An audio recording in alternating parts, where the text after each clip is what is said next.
نحمده ونصلي على رسوله الكريم اما بعد فاعوذ بالله من الشيطان الرجيم بسم الله الرحمن الرحيم وإلى الأرض كيف سطحت فذكر إنما أنت مذكر لست عليهم بمسيطر إلا من تولى وكفر فيعذبه الله العذاب الأكبر إن إلينا إيابهم ثم إن علينا حسابهم صدق الله العظيم اللهم ربنا حاسبنا حسابا يسيرا آمین یا رب العالمین۔ اب آئیے کہ پہلے ہم سورۃ الاعلیٰ کا بقیہ حصہ مکمل کر لیں۔ جو تمہیدی باتیں میں نے کل عرض کی تھی ان میں سے میں کسی کا بھی اعادہ نہیں کر رہا، صرف پہلی 7 آیات جو ہم پڑھ چکے ہیں ان کا رواں ترجمہ ان احتمالات کے ساتھ کہ جو ان کے مفہوم کے ضمن میں مفسرین کے مابین موجود ہیں۔ سبح اسم ربک الاعلی، پاک رکھو نام کو اپنے رب کے جو سب سے بلند و بالا ہے، یا پاکی بیان کرو اپنے رب کی جو سب سے بلند و بالا ہے۔ الذی خلق فسوی، جس نے بنایا، پیدا فرمایا اور پھر تسویہ کیا، نوک پلک سواری، برابر کر دیا، درست کر دیا، ہموار کر دیا، متوازن کر دیا۔ والذی قدر فہدی، جس نے اندازہ ٹھہرایا۔ یہ تقدیر ہر شے کی ہے، پھر یہ کہ حیوانات میں ایک نوعی تقدیر ہے اور ایک ہر فرد کی انفرادی تقدیر ہے، اندازہ، اس کی پوٹینشیلٹیز، اس کے امکانات۔ مجھے یاد آیا تھا بعد میں، بڑا پیارا ایک مصرع ہے کہ ذرہ ذرہ دہر کا زندانی تقدیر ہے، یہ قدر فہد، ہر شے کی ایک تقدیر ہے، ہر شے کے لیے اندازہ ہے، چاہے وہ ایٹم ہے اور چاہے وہ نظام شمسی ہے، ہر ایک کے لیے قاعدہ اور قانون ہے۔ حیوانات میں پھر ایک تقدیر ہے نوعی، ایک تقدیر ہے انفرادی۔ والذی اخرج المرعى، اور وہ کہ جس نے نکالا سبزہ، چارہ، تمہارے لیے خوراک کی چیزیں۔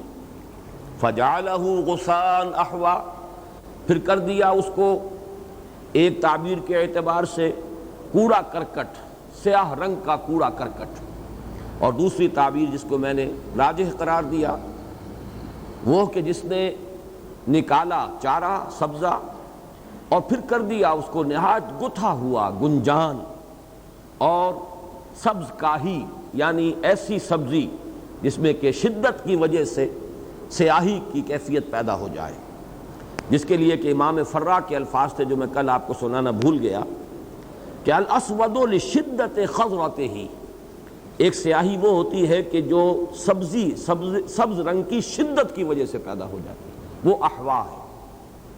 سنقرئک فلا تنسیٰ، ہم آپ کو پڑھائیں گے، ہمارے ذمہ ہے پڑھانا، پھر آپ بھولیں گے نہیں۔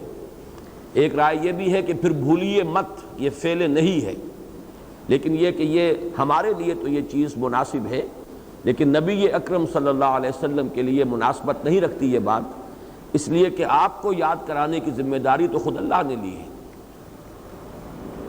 لا تحرک بہ لسانک لتعجل بہ ان علینا جمعہ وقرآنہ، آپ کے سینہ مبارک میں اس کو جمع کر دینا ہمارے ذمہ، تو ہم پڑھائیں گے آپ کو، لیکن یہ کہ آپ بھولیں گے نہیں، اس کا کوئی اندیشہ نہ رکھیے۔ الا ما شاء اللہ، سوائے اس کے جو اللہ چاہے۔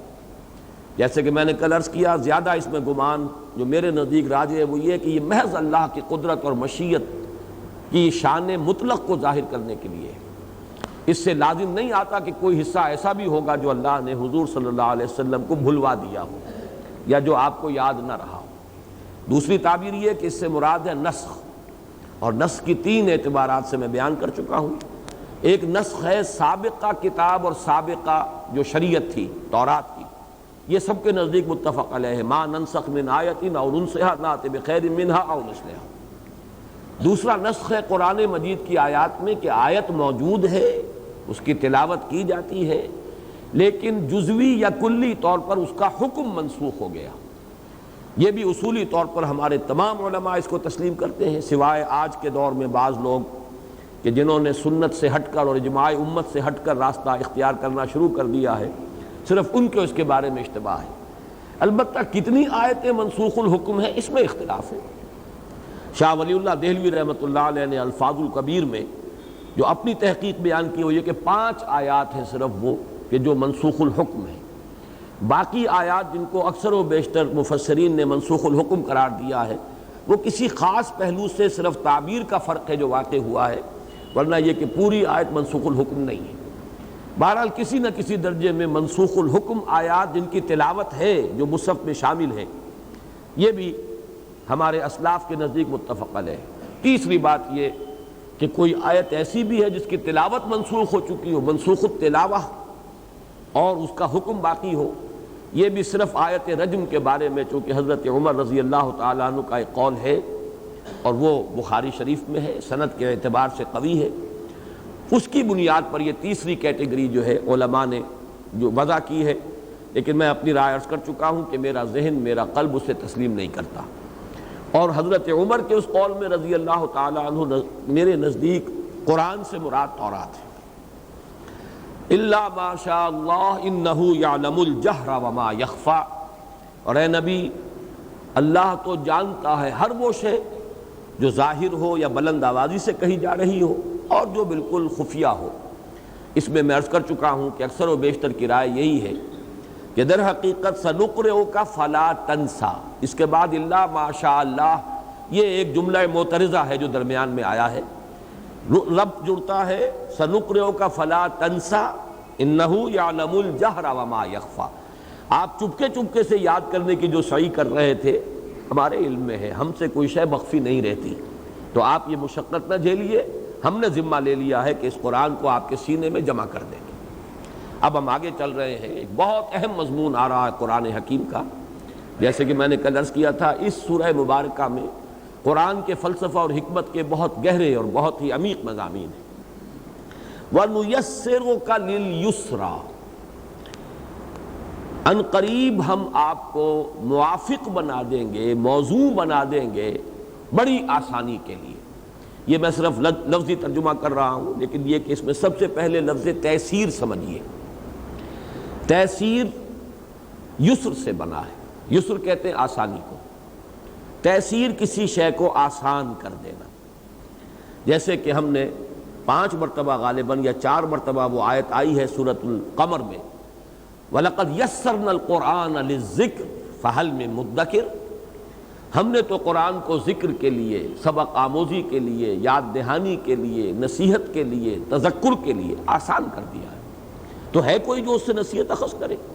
بڑا چیلنجنگ انداز ہے، یعنی قرآن مجید کا ایک پہلو وہ بھی ہے جس کے اعتبار سے یہ مشکل ترین کلام ہے، اللہ کا کلام ہے، کلام الملوک ملوک الکلام، اب اس کی گہرائی کو ناپنا کسی انسان کے لیے ممکن نہیں ہے، فیتھم لیس جسے کہا جاتا ہے، اس کی کوئی طے ہے ہی نہیں، لا متناہی، نا پیدا کنار، لیکن ایک اعتبار سے یہ بہت آسان کتاب ہے کہ جو شخص نصیحت اخذ کرنا چاہے، نیت میں فطور نہ ہو، طالب ہدایت ہو، تو یہ اس کی ہدایت اور اس کی رہنمائی، اس کے اندر جو نصیحت اور سبق آموزی ہے وہ گویا کہ اس کی سطح پر موجود ہے، جس کی مثال میں دیا کرتا ہوں کہ جیسے ابھی ہوا تھا خلیج کی جنگ کے دوران کہ بہت سا تیل جو ہے بہہ کر اور پانی سمندر کی سطح کے اوپر اس کی ایک تہہ جم گئی، تو اب یہ تیل اوپر ہے، نیچے سمندر کی گہرائی جو ہے وہ میلوں اس کی گہرائی ہے، تو یوں سمجھیے قرآن ایک ایسی کتاب ہے کہ اس کی گہرائی تو ہے میلوں نیچے، بلکہ یہ کہ اس کی کوئی تہہ ہے ہی نہیں، لا متناہی، لیکن اس کا جو اصل سبق ہے، جو اصل ہدایت ہے، وہ اس تیل کے مانند کے جو سطح سمندر کے اوپر تیر رہا ہے، تو اس کی اصل تعلیم، اصل ذکر جو اس کے اندر مضمر ہے وہ بالکل سامنے ہے۔ بہرحال یہ اس وقت وضاحت کر رہا تھا لفظ تیسیر، آسان کر دینا، اس میں ایک تو آپ یوں سمجھیے کہ ہر انسان کا اپنا تجربہ بھی ہوتا ہے، کوئی کام آپ کرنے کا ارادہ رکھیں، شروع میں وہ بڑا بھاری معلوم ہوتا ہے، بہت مشکل ہے، قدم بڑھا لیں معلوم ہوتا ہے کچھ آسانی ہو گئی، کچھ آگے چلیں گے معلوم ہوگا اور آسان ہو گیا، یہ فطرت کا ایک قاعدہ ہے، جو بھی آپ فیصلہ کرتے ہیں جدھر آپ جانا چاہتے ہیں، ابتدا میں وہ مشکل نظر آئے گا، اس کے جو احتمالات ہیں، جو اس کے مشکل پہلو ہیں وہ سامنے آئیں گے، وہ ڈرائیں گے، وہ خوف زدہ کریں گے، لیکن آدمی ہمت کر لے اور اس کام کا بیڑا اٹھا لے، آغاز کر دے کام کا، تو خود محسوس کرے گا کہ میں نے اسے جتنا بھاری سمجھا تھا یہ اتنا بھاری پتھر نہیں ہے، یہ جتنا کچھ مشکل نظر آ رہا تھا بادی النظر میں اور آغاز کار میں، یہ تو اتنا مشکل کام نہیں ہے۔ یہ تیسیر ہے جیسے جیسے آدمی بڑھتا ہے، اور یہ تیسیر دو طرفہ ہوتی ہے۔ خیر کی طرف بڑھیں گے، آج 1 درجے کی نیکی کیجئے، کل 10 درجے کی نیکی آسان ہو جائے گی، پرسوں 100 درجے کی نیکی جو ہے وہ آپ کے لیے آسان ہو جائے گی۔ آج وہ 100 درجے کی نیکی آپ کو معلوم ہوگا کہ میرے لیے ناممکن ہے، میں وہاں تک نہیں پہنچ سکتا۔ اسی طریقے سے آپ برائی کی طرف پہلا قدم اٹھائیے، 10 برائیوں کے لیے اور دروازہ کھل جائے گا، اس میں آگے بڑھیں گے 100 برائیاں اور سامنے آ جائیں گی۔ جس کی ایک سادہ سی مثال ہے، ہمارے معاشرے میں 1 صدی قبل اس بے پردگی اور فحاشی اور عریانی کا تصور ممکن نہیں تھا۔ وہ جو کہا تھا حفیظ جالندری نے کہ چشم فلک نے آج تک دیکھی نہ تھی ان کی جھلک، وہ جو رقاصہ نام کی ان کی نظم ہے، عنوان سے بڑی پیاری نظم ہے، یہ تھا ہمارے ہاں پردوں کا حال کہ چشم فلک نے آج تک دیکھی نہ تھی ان کی جھلک۔ لیکن یہ کہ آج انہی کی پوتیاں، پڑ پوتیاں، نواسیاں، پڑ نواسیاں جو ہیں وہ جس طریقے سے نیم عریاں لباس میں سڑکوں پر چلتی نظر آ رہی، یہ ایک دن میں نہیں ہوا۔ پہلے برقع اترا، چادر آ گئی، پھر چادر کی بجائے بھی دوپٹہ آ گیا، وہ دوپٹہ بھی اس کے بعد جو ہے بڑا باریک ہو گیا، پھر وہ ایک بٹا ہوا ایک رسی کے مانند وہ گلے کے اندر پڑا ہوا، اس کے بعد یہ کہ آستینیں چڑھنی شروع ہوئی۔ یہ سارے کام رفتہ رفتہ ہوتے ہیں۔ تو خیر کی طرف بھی بڑھیں گے تو درجہ بدرجہ بڑھیں، تدریج، وہ جو میں کل تفصیل سے بیان کر چکا ہوں۔ ہدایت میں بھی تدریج ہوگی، اسی طریقے سے خیر میں بھی تدریج ہے، اسی طرح شر اور بدی میں بھی آدمی ایک دم نہیں، بلکہ میں اگرچہ ہے تو وہ ذرا لطیفہ نہیں کثیفہ، کہ کوئی خاندان تھا کہیں ڈیرہ اسماعیل خان سے آ کر پٹھانوں کا آباد ہوا ملتان میں، ان کے قدیم رشتہ دار کبھی ملنے آئے، وہ آئے بھی بہت عرصے کے بعد، ہو سکتا ہے کہ 50 60 سال 100 سال بعد، معلوم ہوا کہ ہماری شاخ ایک وہ بھی تھی جو جا کر فلاں جگہ آباد ہو گئی۔ وہاں جا کر انہیں معلوم ہوا ان کی شہرت تو بہت بگڑ چکی ہے، بدنام ہو چکے ہیں، یعنی وہ ہمارے ہاں کے جو بدترین طبقات ہیں ان میں ان کا شمار ہو رہا ہے۔ تو انہوں نے ایسے پوچھا کہ یہ کیا ہوا، کیسے ہوا؟ تو ایک جملہ ہے، یہ اصل میں وہ ملتانی زبان ہی میں اس کا حسن ہے کہ سائیں تھیندے تھیندے تھی گئے ہیں، یہ ہوتے ہوتے ہو گیا، بس ہمارے ساتھ کوئی حادثہ ہوا ہے، کوئی ایک دن میں نہیں ہو گیا، لیکن تھیندے تھیندے تھی گئے۔ یہ ہوتا ہے خیر کے لیے بھی اور شر کے لیے، یہ تیسیر ہے۔ قرآن مجید نے جو لفظ استعمال کیا تیسیر، ہماری زبان میں اس کا جو ایکویلنٹ ہے وہ توفیق ہے۔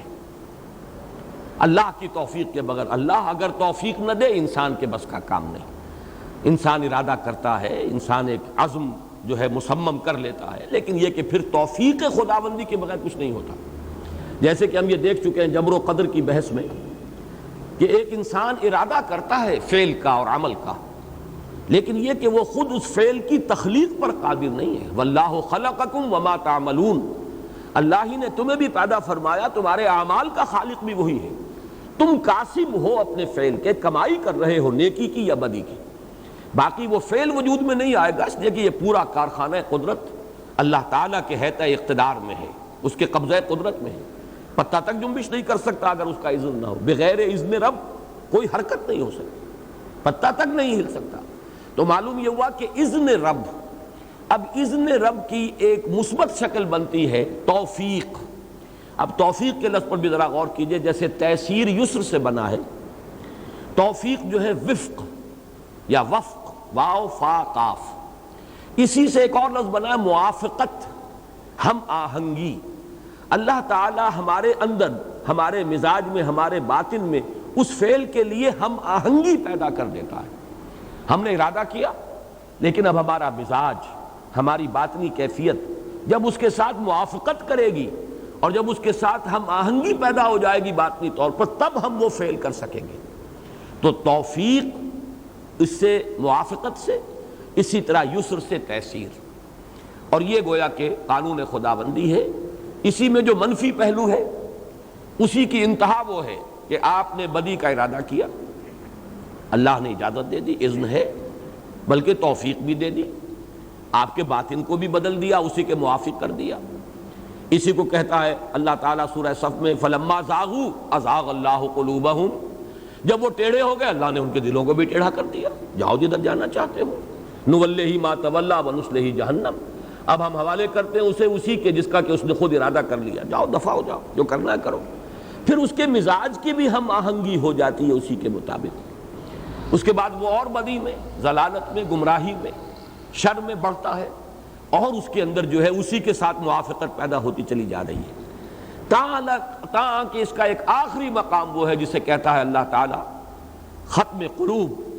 اب وہ وقت آ گیا کہ اب اس کے لیے پوائنٹ آف نو ریٹرن آ گیا ہے، اب واپسی ممکن نہیں ہے، چاہے بھی تو واپس نہیں آ سکتا، اس لیے کہ وہ اتنا بندھ گیا ہے، اس کے مزاج کے اندر وہ شے اس درجے رچ بس گئی ہے کہ وہ اب گویا کہ بے بس ہو گیا ہے۔ جیسے کہ ہم نے پڑھا ہے کہ ایک وقت وہ بھی آئے گا، سورہ نون میں ہم یہ پڑھ چکے ہیں، جب کہا جائے گا سجدہ کرو، سجدہ نہیں کر سکیں گے، فلا یستطیعون، چاہیں گے سجدہ کریں لیکن سجدہ نہیں کر سکیں گے، خاشعۃ ابصارہم ترہقہم ذلہ، ان کی نگاہیں شرم اور خجالت سے زمین میں گڑی ہوئی ہوں گی، چہروں کے اوپر سیاہی جو ہے ٹک رہی ہو۔ تو ارادے کے باوجود آدمی ایک وقت آتا ہے کہ اس کے دل پر مہر لگ چکی ہوتی ہے، جیسے کہ غالباً 7ویں پارے کے آخر میں فرمایا ہے وَنُقَلِّبُ أَفْئِدَتَهُمْ وَأَبْصَارَهُمْ كَمَا لَمْ يُؤْمِنُوا بِهِ أَوَّلَ مَرَّةٍ، ہم الٹ دیتے ہیں ان کے نگاہوں کو، ان کے دلوں کو، جب وہ ایمان نہیں لائے تھے پہلی مرتبہ، جب انکشاف حق ہوا، دل نے گواہی دے دی بات صحیح ہے، انسان نے نہیں مانا، رد کر دیا، کسی مصلحت کی وجہ سے، کسی لالچ کی وجہ سے، کسی تعصب کی وجہ سے، کسی ضد کی وجہ سے، تو اب اس کے اندر سے وہ بصیرت باطنی سلب ہو جاتی ہے۔ اسی کا نام ہے ختم اللہ علی قلوبہم وعلی سمعہم وعلی ابصارہم غشاوہ ولہم عذاب عظیم۔ تو یہ ہے وَنُيَسِّرُكَ لِلْيُسْرَىٰ، اے نبی ہم آپ کو ان قریب موافق کر دیں گے۔ اب تیسیر کے لفظ کی بجائے میں یہاں لفظ لا رہا موافق، اس لیے کہ وہ ہماری سوچ اور ہمارے ذہن سے زیادہ قریب ہے۔ یسرا سے مراد ایک تو یہ کہ ہر بھلائی، ہر نیک کام، لیکن یہ کہ حضرت عبداللہ ابن مسعود رضی اللہ تعالیٰ عنہ کا یہ قول موجود ہے، اور وہ آپ کو معلوم ہے کہ فقہائے صحابہ میں سے، کبار صحابہ میں سے ہیں، انہوں نے فرمایا کہ الیسرا سے مراد ہے الجنہ، سب سے زیادہ آسانی کی جگہ، سب سے زیادہ آرام کی جگہ، سب سے زیادہ آسائش کی جگہ کون سی ہے؟ وہ جنت ہے۔ تو سہج سہج ہم آپ کو اس جنت ہی کے موافق بنا دیں گے، آپ کے لیے سختیاں آسان ہوتی چلی جائیں گی، مشکلات جو ہیں وہ آپ کے لیے سہل ہوتی چلی جائیں گی، موانع ہٹتے چلے جائیں گے، اور رفتہ رفتہ آپ پہنچ جائیں گے الیسرا میں، وہ کہ جو سب سے زیادہ آسانی اور آرام کی جگہ ہے۔ یہاں اشکال جو ہے وہ یہ ہے کہ ہم آپ کو میسر کر دیں گے، آپ کو آسان بنا دیں گے، آپ کو موافق کر دیں گے یسرا کے لیے۔ اب اس میں عام طور پر تو یہ ہے کہ اصل میں کلام کے اندر کچھ تقلیب ہے، دو حرف جو ہیں وہ گویا کہ آگے پیچھے ہوئے ہیں، اور یہ چیز قرآن مجید میں ہے، قرآن کا ایک صوتی آہنگ ہے، اس صوتی آہنگ کی وجہ سے کچھ حروف آگے پیچھے ہو جاتے ہیں، اس کی بہت سی مثالیں اس سے پہلے آ چکی ہیں۔ اصل میں عبارت یہ ہے وَنُيَسِّرُ لَكَ الْيُسْرَىٰ، یہ لام جو لگا ہوا حرف جار یسرا کے ساتھ، اور کاف ہے یہ مفعول ہے، ضمیر مفعولی ہے، تو یوں اگر پڑھا جائے وہ لام پہلے لایا جائے نُيَسِّرُ لَكَ الْيُسْرَىٰ، ہم آپ کے لیے میسر کر دیں گے، آسان کر دیں گے وہ بڑی آسانی، یعنی ہر مشکل سہل ہو جائے گی، ہر موانع جو ہے راستے کے وہ دور ہو جائیں گے، اور آسان کر دیں گے اس آسانی کو، یعنی جو اس وقت بڑی بھاری نظر آ رہی ہے، یہ ذمہ داریاں اس کی بڑی کٹھن نظر آ رہی ہیں، بہت ثقیل محسوس ہو رہی ہے، ان قریب ہم ان سب کو آپ کے لیے آسان کر دیں گے۔ یہ تو اکثر مفسرین نے اس کی یہ توجیہ کی ہے کہ یہاں کاف اور لام جو ہے یہ در حقیقت آگے پیچھے ہوئے ہیں، اصل کیا ہے؟ وَنُيَسِّرُ لَكَ الْيُسْرَىٰ، ان قریب ہم آپ کے لیے آسان بنا دیں گے بڑی آسانی کو۔ لیکن امام رازی رحمۃ اللہ علیہ نے اس کی ایک توجیہ کی ہے، اور انہوں نے بڑے انشراح کے ساتھ کہا ہے، اور اس میں خاصا ادعا کا پہلو بھی ہے، اللہ تعالیٰ کی حمد کرتے ہوئے بیان کرتے ہیں کہ اللہ تعالیٰ نے یہ نقطہ مجھ پر کھولا ہے۔ وہ چونکہ فلسفی ہے، منطقی ہے، اس اعتبار سے وہ ذرا اس پہلو سے کلام اللہ پر غور کرتے ہیں، انہوں نے یوں بیان کیا اس کو کہ ہر فعل جب تک کہ اس کا صدور نہیں ہو جاتا اس وقت تک احتمال باطن میں فاعل کے برابر ہوتا ہے، کروں نہ کروں، رجحان کرنے کی طرف اور رکاوٹ اس کے کرنے سے جب تک یہ مساوی رہتی ہے، یا جب تک کہ رکاوٹ غالب رہتی ہے کرنے کے رجحان پر، وہ کام آپ نہیں کر سکتے۔ کام آپ کرتے ہیں اس وقت جب کہ آپ کا رجحان کرنے کا غالب ہو جائے۔ گویا کہ تبدیلی اولاً انسان کے اندر آتی ہے، اس کے اپنے رجحان میں، اپنے میلان میں۔ ہر شخص تول رہا ہوتا ہے، ہر لمحہ ہم جو ہے ایک دو راہے پر کھڑے ہیں، یہ کروں یا نہ کروں، یہ کروں یا وہ کروں، اس کو اختیار کروں یا ترک کر دوں، اختیار کروں یا نہ کروں۔ اب کرنے کے لیے بھی آپ کے اندر ایک میلان ہے، رجحان ہے، نہ کرنے کے لیے بھی کچھ دلیل ہے، وہ کہیں نفس دے رہا ہے آپ کا، یا نہ برائی سے آپ کی روح روک رہی ہے، آپ کا دل روک رہا ہے، آپ کا ضمیر نفس لوامہ روک رہا ہے۔ یہ اندر جب تک ایسا رہے گا کہ نہ کرنے کا غلبہ رہے کرنے کے ارادے پر، یا جب تک مساوی بھی ہو تو آپ عمل نہیں کر سکتے۔ یہ تو جب اندر کی کیفیت تبدیل ہو جائے، اندر انقلاب آ جائے۔ اب مجھے اس سے اقبال کا شعر یاد آیا، چوں بجاں در رفت جہاں دیگر شود، جہاں چوں دیگر شد جہاں دیگر شود۔ جب یہ قرآن کسی کے باطن میں اتر جاتا ہے تو اندر انقلاب آ جاتا ہے، اب اندر اس کی کیفیت بدل گئی۔ پہلے اسے زندگی عزیز ترین نظر آتی تھی، اب موت اس سے کہیں زیادہ خوش آئند ہے۔ نشان مرد مومن باتو گویم جو مر گایت تبسم بر لب اوست۔ تو یہ تبدیلی تو اندر کی ہے نا، تو آپ کو ہم موافق کر دیں گے، آپ کے اندر وہ کیفیت پیدا کر دیں گے کہ کوئی مشکل محسوس ہی نہیں ہوگی۔ یہ در حقیقت وہ چیز آسان نہیں ہو رہی، وہ فعل آسان نہیں ہو رہا، وہ شے آسان نہیں ہو رہی، آسانی پیدا ہو رہی ہے انسان کے اپنے باطن میں، اس کی اپنی باطنی کیفیات میں، اس کے اپنے میلانات اور رجحانات کے مابین جو کوئی ایک تقابل ہو رہا تھا کرنے نہ کرنے کا، اس میں فیصلہ کن ایک ارادہ پیدا ہوتا ہے، کرنا ہے، اور پھر انسان وہ کام کر گزرتا ہے۔ تو اصل میں یہ امام راضی کا کہنا یہ ہے کہ یہی ترکیب صحیح ہے۔ وَنُيَسِّرُكَ، ہم آپ کو کے اندر ایسی سازگاری پیدا فرما دیں گے۔ یہ مضمون خاص طور پر جا کر سورۃ الانشراح میں آئے گا کہ در حقیقت یہ باطنی کیفیت جو ہے آپ کی یہ بدل جائے گی۔ شروع میں تبلیغ آپ کو بھاری نظر آئی، کیوں نظر آئی؟ ایک تو ہم یہ سمجھتے ہیں کہ تبلیغ میں لوگوں کی طرف سے مخالفت تھی، کسی نے تانا جو ہے وہ آپ پر کوئی چست کر دیا، کوئی فقرہ چست کر دیا، کسی نے پاگل کہہ دیا، کسی نے مجنون کہہ دیا، اب یہ گھران گزرتا تھا۔ لیکن یہ ظاہری بات ہے، ایک باطنی کیفیت بھی تھی کہ انسان یہ چاہتا ہے وہ کہ جس واقعتاً جس کی لو اللہ کے ساتھ لگ گئی ہو، کہ میں تو تنہائی میں بیٹھا ہوا اپنے رب ہی کے ساتھ اپنا ذہنی اور قلبی رشتہ استوار کیے رکھوں، جی چاہتا ہے پھر وہی فرصت کے رات دن بیٹھے رہے تصور جانا کیے ہوئے۔ اس سے ہٹنا، جس کو ہمارے صوفیہ نے کہا ہے سیر عن اللہ الی اللہ، یہ تین مراحل بیان کیے ہیں۔ ایک تو انسان اللہ کی طرف بڑھ رہا ہے، یہ سیر الی اللہ ہے، تقرب اللہ کا حاصل کر رہا ہے۔ پھر ایک ہے سیر فی اللہ، اتنا قرب ہو گیا ہے کہ اب اللہ تعالیٰ کی ذات و صفات ہی میں غور و فکر کر رہا ہے انسان، اور اپنے دل کا تار جو ہے اس کے ساتھ جوڑا ہوا ہے، مگن ہے اس میں۔ لیکن اس کے بعد مرحلہ آتا ہے، یہاں تک تو صوفیہ کا معاملہ ہے، لیکن جو نسبت نبوت ہے، نسبت رسالت ہے، اس میں حکم ہوتا ہے اب جاؤ، اذهب الى فرعون انه طغى۔ اب یہاں طور کی بلندیوں پر ہم سے ہم کلامی کا شرف جو بھی تمہیں حاصل ہوا، جو لذت اللہ کے ساتھ مکالمے کی حاصل رہی، اب نکلو اس سے، جاؤ، اب تانے بھی سنو اور تلخ ترین باتیں بھی سنو۔ لیکن یہ کہ تانا اور تلخ ترین بات اس کا بھاری ہونا یہ ایک بات ہے، اور ایک یہ کہ اس میں وہ جو ایک تعلق تھا، اس کی جو شدت تھی، اس میں جو یکسوئی تھی، اس میں جو ایک کیف اور سرور تھا، وہ ختم ہو رہا ہے۔ یہ ہے وہ شے کہ جو سب سے زیادہ بھاری ہے۔ اب یہ باطنی کیفیات ہیں جن کو ہم لوگ اس لیے نہیں سمجھتے، اور اکثر جو لوگ اہل ظاہر ہیں صرف ان کو یہ تو نظر آتا ہے کہ کسی نے پتھر مار دیا، یہ بڑا سخت ہے، اس کا جھیلنا اور برداشت کرنا۔ انہیں یہ محسوس ہی نہیں ہوتا کہ کیا لطف ہے اللہ کے ساتھ لو لگانے میں، خلوت ہو اور اللہ کا کے ساتھ انسان کا ایک قلبی رابطہ قائم ہو، اس میں کسی بھی شے کی دخل اندازی پھر انسان کو گوارا نہیں ہوتی۔ اسی سے علامہ اقبال نے اپنے ایک لیکچر کا آغاز کیا ہے، اور عبد القدوس گنگوہی رحمۃ اللہ علیہ کے ایک قول کے حوالے سے انہوں نے بیان کیا ہے کہ ایک نسبت ولایت ہے اور ایک نسبت نبوت ہے، ان دونوں میں بڑا فرق ہے۔ نسبت ولایت جو ہے اس کے حوالے سے شیخ عبد القدوس گنگوہی رحمۃ اللہ علیہ کا قول، محمد عربی بالائے آسماں رفت باز آمد، بخدا اگر من رفت میں باز نہ آمد میں۔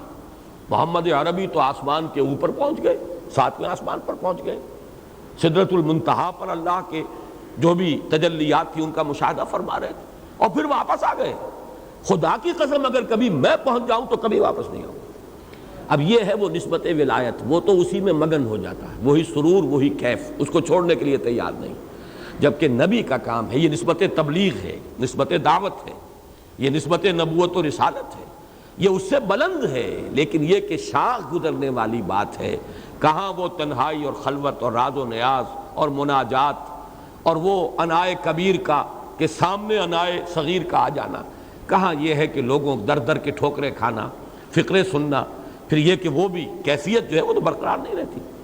یہاں پر در حقیقت اس کی طرف اشارہ ہے، اس لیے کہ یہ مضمون جیسا کہ میں نے عرض کیا ہے یہ ذرا کھلے گا آگے چل کر، یہ سورۃ اللیل میں فَسَنُيَسِّرُهُ لِلْيُسْرَىٰ اور اس کے مقابل میں فَسَنُيَسِّرُهُ لِلْعُسْرَىٰ، لیکن پھر آگے چل کر سورۃ الانشراح میں آئے گا اِنَّ مَعَ الْعُسْرِ يُسْرًا اِنَّ مَعَ الْعُسْرِ يُسْرًا۔ اے نبی یہ بات جان لے، سختی کے ساتھ ہی آسانی ہے۔ شروع میں سخت نظر آئے گا کوئی معاملہ، شاخ گزرے گا، پھر اس کے اندر آسانی پیدا ہو جائے گی۔ اسی کی ایک مثال میں نے بارہا دی ہے، یہ ایک واقعہ ہے غزوہ بدر کا، حضرت معاذ اور حضرت معوذ رضی اللہ تعالی عنہما، یہ دو ٹین ایجرز تھے، انصاری تھے صحابی، ٹین ایجرز۔ ان دونوں نے غزوہ بدر میں حضرت عبد الرحمن ابن عوف سے پوچھا رضی اللہ تعالی عنہ کہ چچا ہم نے سنا ہے ابو جہل ہے کوئی قریش کا سردار، اور وہ ہمارے نبی کو بہت برا بھلا کہتا تھا اور سلوک بڑا برا کرتا تھا، ہمیں بتائیں، ہم نے عہد کیا ہم اسے قتل کریں۔ انہوں نے کہا کہ بچوں تم کدھر کیا ارادہ کر رہے ہیں، وہ بڑا سردار ہے، وہ جو اونچی کلغی لگائے ہوئے وہاں پر ہے، سوار ہے، اور اس کے ارد گرد تو بڑا پہرا ہے۔ تم کہا جاؤ کہ نہیں، بس آپ نے بتا دیا، آپ کا کام اتنا، تیر کی طرح گئے۔ اور یہ توجیہ میری ہے کہ شاید اس کے آس پاس جو تھے وہ جو بھی اس کے باڈی گارڈ ہوں گے، انہوں نے شاید یہ سمجھا ہو کہ تیر کی طرح نوجوان چلے آ رہے ہیں، کوئی خاص بات ہوگی، کوئی تعلق ہوگا اس سے، ابو جہل سے، ورنہ یہ کہ کون آدمی اگر ہوش و حواس اس کے درست ہوں، کون آئے گا اس طریقے سے ابو جہل کو قتل کرنے کے لیے۔ بہرحال جو بھی ہوا یہ تو ایک تعویل ہے میری، سیدھے گئے، وار کیا ہے، پھر وہ گرا ہے زمین پر۔ پھر یہ کہ اس وقت پھر جب، اب ظاہر بات ہے جب یہ معاملہ ہو گیا ہے تو پھر چاروں طرف سے لوگ ٹوٹ پڑے۔ ان میں سے ایک بھائی کا، ایک کا غالباً حضرت معوذ کا واقعہ یا حضرت معاذ کا رضی اللہ تعالی عنہما، کہ ان کے ایک شانے کے اوپر تلوار کا وار پڑا ہے، پورا شانہ کٹ گیا۔ کہیں سے کوئی ایک تسمہ جڑا ہوا تھا کہ اب ہاتھ وہ لٹک بھی رہا ہے، مسلس کے تعلق منقطع ہو چکے ہیں، آپ اس سے کوئی کام بھی نہیں لے سکتے، لیکن یہ کہ وہ اب رکاوٹ بن رہا ہے چونکہ اس کی حرکت تو آپ کے کنٹرول میں نہیں رہی۔ تو ان کے بارے میں آتا ہے اور آدمی لرز جاتا ہے، یہ جب آدمی اس کا تصور کرے۔ انہوں نے اپنے اس ہاتھ کو جو کٹا ہوا تھا، لٹک رہا تھا، اپنے ایک پاؤں کے نیچے رکھا اور زور سے کھینچا، اٹھا کے پھینک دیا۔ لرز جاتا ہے، اپنے جسم کے ایک حصے کے ساتھ انسان یہ بھی کر سکتا ہے، لیکن میں دعوے کے ساتھ کہتا ہوں، یقین کہ انہیں محسوس بھی نہیں ہوا ہوگا کہ یہ میں نے کیا کیا، اس لیے کہ وہ ایک کیفیت ہوتی ہے، باطنی کیفیت ہوتی ہے۔ یہ سننے والے کے لیے تو جھرجھری لانے والی شے ہے، لیکن یہ کہ جو اس پہ گزر رہا ہوتا ہے اسے محسوس بھی نہیں ہوتا۔ یہ ہے اصل میں تاثیر۔ خیر کی طرف بڑھیے، دیکھنے والے حیران رہ جائیں گے، اس نے کیسی کیسی ہمتیں کی ہیں، کیسی کیسی قربانیاں دی ہیں، کیسے کیسے ایثار کیا ہے اس نے، لیکن اسے محسوس نہیں ہوگا، اس لیے کہ وہ تو درجہ بدرجہ پڑھ رہا ہے نا، ایک دم تو چھلانگ لگا کر وہ K2 پر نہیں پہنچا ہے، بلکہ یہ تدریج ہوئی ہے۔ یہ ہے تیسیر۔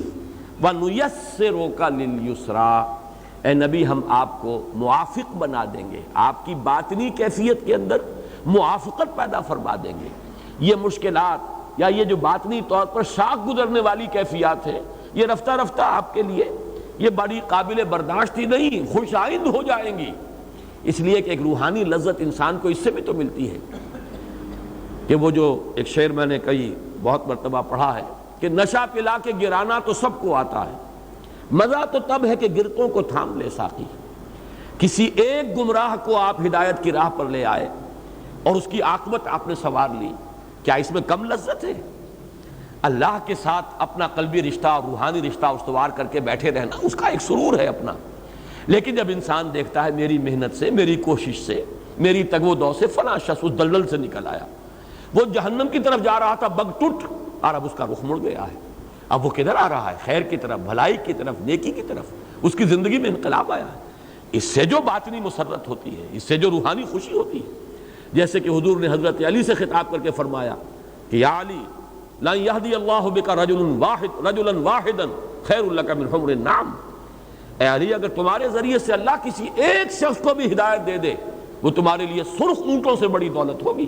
یہ عرب کی بہت ہی محبوب متاع تھی، اونٹ اور سرخ رنگت کا اونٹ. اس سے کہیں زیادہ جو ہے یہ قیمتی شے ہے کہ تمہارے ذریعے سے ہدایت دینے والا تو اللہ ہے، لیکن تم ذریعہ بن جاؤ اس کی ہدایت کا، تو یہ تمہارے لیے سرخ اونٹوں سے بڑی قیمتی شے ہے. یہ ہے اصل میں وَنُيَسِّرُكَ لِلْيُسْرَىٰ فَذَكِّرْ إِن نَّفَعَتِ الذِّكْرَىٰ. اس آیت میں بھی اب ایک اشکال ہے. تو نصیحت کیجئے، تذکیر کیجئے، اگر نصیحت نفع پہنچائے. اب یہاں مشروط ہو گئی. معلوم یہ ہوا کہ نصیحت اس امید کے ساتھ مشروط ہے کہ وہ فائدہ پہنچائے گی. لیکن یہ کہ سوال پیدا ہوتا ہے، اشکال یہ ہے کہ پہلے سے کیسے معلوم ہوگا؟ لہذا اس کی جو توجیہ کی علماء نے، اور میں اس سے متفق ہوں، مفسرین کا تقریباً اس میں اجماع ہے. ایک ہے تبلیغ عام، تذکیر عام، وہ تو سب کو کرنی ہے. برے سے برا آدمی بھی جو نظر آ رہا ہے، آپ نہیں کہہ سکتے کہ اس کی حالت میں انقلاب نہیں آ جائے گا. کیا پتہ، آخر اللہ تعالیٰ نے لوگوں کی زندگیاں بدلی ہیں. ڈاکو تھے پیشے کے اعتبار سے حضرت ابو ذر، اور کہاں سے کہاں پہنچ گئے. ان کی اس وقت کی کیفیت کو دیکھ کر کوئی شخص اندازہ نہیں کر سکتا کہ وہ اس مقام تک پہنچ جائیں گے کہ خود حضور فرمائیں گے کہ من کان یسرہ ان ینظر الی زہد عیسیٰ فلینظر الی صاحبی ابی ذر. جس شخص کو حضرت عیسیٰ کا زہد اپنی آنکھوں سے دیکھنا ہو، وہ میرے اس دوست ابو ذر کو دیکھ لے. کہاں ڈاکے مارنے کا پیشہ، کہاں وہ ان کا زہد اور ان کا ورع جو حضرت عیسیٰ علیہ السلام کے، وہ علیہ السلام کے ہم پلہ ہو گیا. خود حضرت عمر، میں نے بارہ عرض کیا ہے کہ اگر ان کے بارے میں یہ بات کہوں توہین نہ سمجھیے، اس لیے کہ یہ ایمان سے پہلے کی کیفیت ہے. ہمارے ہاں کے جو لوگ ہوتے ہیں جنہیں عام طور پر آپ وہ بستہ الف بستہ بے کے لوگ کہہ دیتے ہیں، مزاجی اعتبار سے حضرت عمر انہی میں سے تھے. لڑنا بھڑنا، ادھر کندھا مار دینا، اس سے لڑائی مول لینا، راستے کو چلتے ہوئے کسی کو چیلنج کرنا، چھیڑنا، یہ ان کا شغل تھا. کشتیاں کرنا، مقابلے کرنا، یہ تھی ان کی. لیکن یہ کہ وہی شخص بدلا ہے، لہذا ہمیں کچھ پتہ نہیں. ہو سکتا ہے کہ ایک شخص بہت ہی خوش آئند نظر آ رہا ہو اور آپ کو محسوس ہو کہ یہ تو یقیناً دعوت قبول کر لے گا، لیکن وہی محروم ہو جائے. جس کی سب سے بڑی مثال جو ہے وہ ولید ابن مغیرہ ہے. اتنا قریب آیا، اتنا قریب آیا، اتنا قریب آیا. سورہ نون میں اس کا تذکرہ ہے، سورہ مدثر میں اس کا تذکرہ ہے. کتنا اللہ کا غضب بھڑکتا ہے. سأرهقه صعودا، اس لیے کہ انه فکر وقدر فقتل کیف قدر ثم قتل کیف قدر ثم نظر ثم بصر ثم عبس وبصر ثم ادبر واستكبر فقال ان هذا الا سحر يؤثر. قسمت کی خوبی دیکھیے، ٹوٹی کہاں کمند، دو چار ہاتھ جب کہ لبے بام رہ گیا. بالکل ایمان کی سرحد کے قریب آ کر ایک شخص واپس چلا گیا، محروم ہو گیا، محروم ازلی. اس لیے ابتدائی دعوت اور تبلیغ میں تو سب کو پیش نظر رکھنا ہے. البتہ اس کے بعد اب کیفیت بدلے گی. جس کی طرف کوئی بھی آپ جس میں محسوس کریں کہ میلان ہے، رجحان ہے، سننا چاہتا ہے، اب توجہ کا ارتکاز اس پر ہونا چاہیے. جس میں استغنا محسوس کریں، یہ نظر آئے کہ یہ ہٹ دھرم ہے، یہ تو اڑا ہوا ہے، ضدی ہے، متکبر ہے، اب اس پر اپنا وقت ضائع نہ کریں. یہ ہے در حقیقت جو مفہوم ہے یہاں فذکر ان نفعت الذکریٰ. یہ وہ بات ہے کہ جو اس سے پہلے جو ہم پڑھ آئے ہیں سورہ عبس میں، اس میں جو گرفت ہوئی تھی حضور پر، فاما من استغنى فانت له تصدى وما عليك الا يزكى واما من جاءك يسعى وهو يخشى فانت عنه تلهى كلا انها تذکرہ. اب یہ ہے در حقیقت اس ایک آیت کا مفہوم وہاں جا کر کھلا ہے. جیسا کہ میں عرض کر چکا ہوں، یہ سورت جو ہے سورۃ الاعلیٰ، یہ بالکل ابتدائی صورتوں میں سے ہے. اس میں ایک ایک آیت جو ہے بالکل جیسے کہ سورہ ہود کے شروع میں فرمایا کہ کتاب احکمت آیاتہ ثم فصلت من لدن حکیم خبیر. اس کی ایک ایک آیت جو ہے اتنی محکم ہے کہ اس کی پھر تفصیل آئی ہے قرآن میں. جیسے سنقرئک فلا تنسیٰ، اسی کی شرح ہے نا جو بار بار میں توجہ دلا چکا ہوں. لا تحرک بہ لسانک لتعجل بہ ان علینا جمعہ وقرآنہ فاذا قرأناہ فاتبع قرآنہ ثم ان علینا بیانہ. اس ایک آیت کی شرح ہو گئی. اسی طریقے سے فذکر ان نفعت الذکریٰ، تذکیر کیجئے. یقیناً آپ کو اپنے آپ کو اسی میں لگانا ہے، کھپانا ہے، آپ کا فرض منصب ہی ہے. لیکن یہ دیکھ لیا کیجئے کہ کس میں میلان ہے، کس میں رجحان ہے. ابتداءً تو سب کو دعوت دیجئے، تبلیغ کیجئے، لیکن پھر یہ ہے کہ آپ کا طرز عمل جو ہے وہ اس کے مطابق ہونا چاہیے کہ کس کے اندر وہ رجحان اور میلان ہے، کس کے اندر وہ خشیت الہی موجود ہے، کون واقعتاً چاہتا ہے کہ اس کا وہ تزکیہ حاصل کرے. جیسے کہ سورۃ النازعات میں آیا تھا کہ حضرت موسیٰ علیہ السلام کا قول نقل ہوا حل لک الی ان تزکی واہدیک الی ربک فتخشی، کہ حضرت موسیٰ نے جا کر فرعون سے کہا ہے تمہارا کوئی ارادہ تزکیہ حاصل کرنے کا تو میں تمہیں راستہ دکھاؤں گا، رہنمائی کروں گا اور تیرے اندر خشیت پیدا ہو جائے گی. لیکن یہ کہ یہ میلان اور رجحان ہی نہ ہو تو پھر کسی بھی سبب سے خام خواہ اپنے آپ کو ایسے لوگوں کے پیچھے ہلکان کرنے کا فائدہ نہیں ہے. اس میں جو چیزیں آ سکتی ہیں سامنے وہ یہ کہ ایک شخص اہم ہے، سیاسی اعتبار سے اس کی اہمیت ہے، مالی اعتبار سے اہمیت ہے، وہ سردار ہے، بڑے لوگوں میں سے ہے. اب یہ ظاہر بات ہے کہ جو بھی ایک عملی تقاضا ہے اس میں کچھ ان کی طرف التفات قدرے زائد ہو جانا یہ بھی بات معقول ہوگی. لیکن اس سے زیادہ اپنے آپ کو ان کے پیچھے ہلکان کرنا یہ در حقیقت نہ صرف یہ کہ نتیجے کے اعتبار سے بھی صحیح نہیں، ان کے اندر اور زوم پیدا ہو جائے گا اور تکبر پیدا ہوگا، اعراض اور بڑھتا چلا جائے گا، وہ اپنی اہمیت اور محسوس کرتے چلے جائیں گے. کوئی خاص ہی بات ہے ہماری، کوئی خاص سرخاب کے پر ہمیں لگے ہوئے ہیں جو محمد ہمارے پیچھے اپنے آپ کو ہلکان کیے ہوئے، تو اس کا کوئی فائدہ نہیں، کاؤنٹر پروڈکٹیو ہے بلکہ. لہذا اس سے رکیے. اور سورت پھر اس آیت کی شرح وہ سمجھیے کہ جو سورۃ عبس کے اندر ہم پڑھ چکے ہیں، اما من استغنا فانت لہ تصدی، جو استغنا برت رہا ہے، بے پرواہی کر رہا ہے، سننے کو تیار ہی نہیں، کچھ کسی بات پر غور کرنے کے لیے آمادہ ہی نہیں، تو آپ اس کے در پہ رہتے ہیں. ایسا نہ کیجئے. وَأَمَّا مَنْ جَاءَكَ يَسْعَىٰ وَهُوَ يَخْشَىٰ فَأَنْتَ عَنْهُ تَلَهَّىٰ، اور جو آیا ہے چل کر خود اور اس کے دل میں خشیت ہے اللہ کی، ڈرتا ہے اللہ سے، اس کا دل جو ہے لرزتا ہے اللہ کے ذکر سے، تو اس کی طرف سے آپ استغنا برت رہے ہیں. کلا، نہیں، ایسا نہ کیجئے. یہ گویا کہ شرح ہے اس آیت کی فَذَكِّرْ إِن نَفَعَتِ الذِّكْرَىٰ. اس تذکیر کا اصل مفہوم کیا ہے؟ چونکہ یہ اگلی صورت کے اندر یہ بات زیادہ واضح ہوگی تو اس کو میں ابھی ملتوی کر رہا ہوں. اس پر اگرچہ گفتگویں بارہا ہوئی ہیں، لیکن آج میں چاہتا ہوں کہ جیسے تسبیح کے بارے میں کل میں نے اثر نو وہ چند باتیں جو ہے نوٹ کرا دی، اسی طریقے سے تذکیر کے بارے میں بھی چند باتیں جو ہے وہ نوٹ کرا دوں گا، لیکن یہ سورۃ الغاشیہ کے ضمن میں.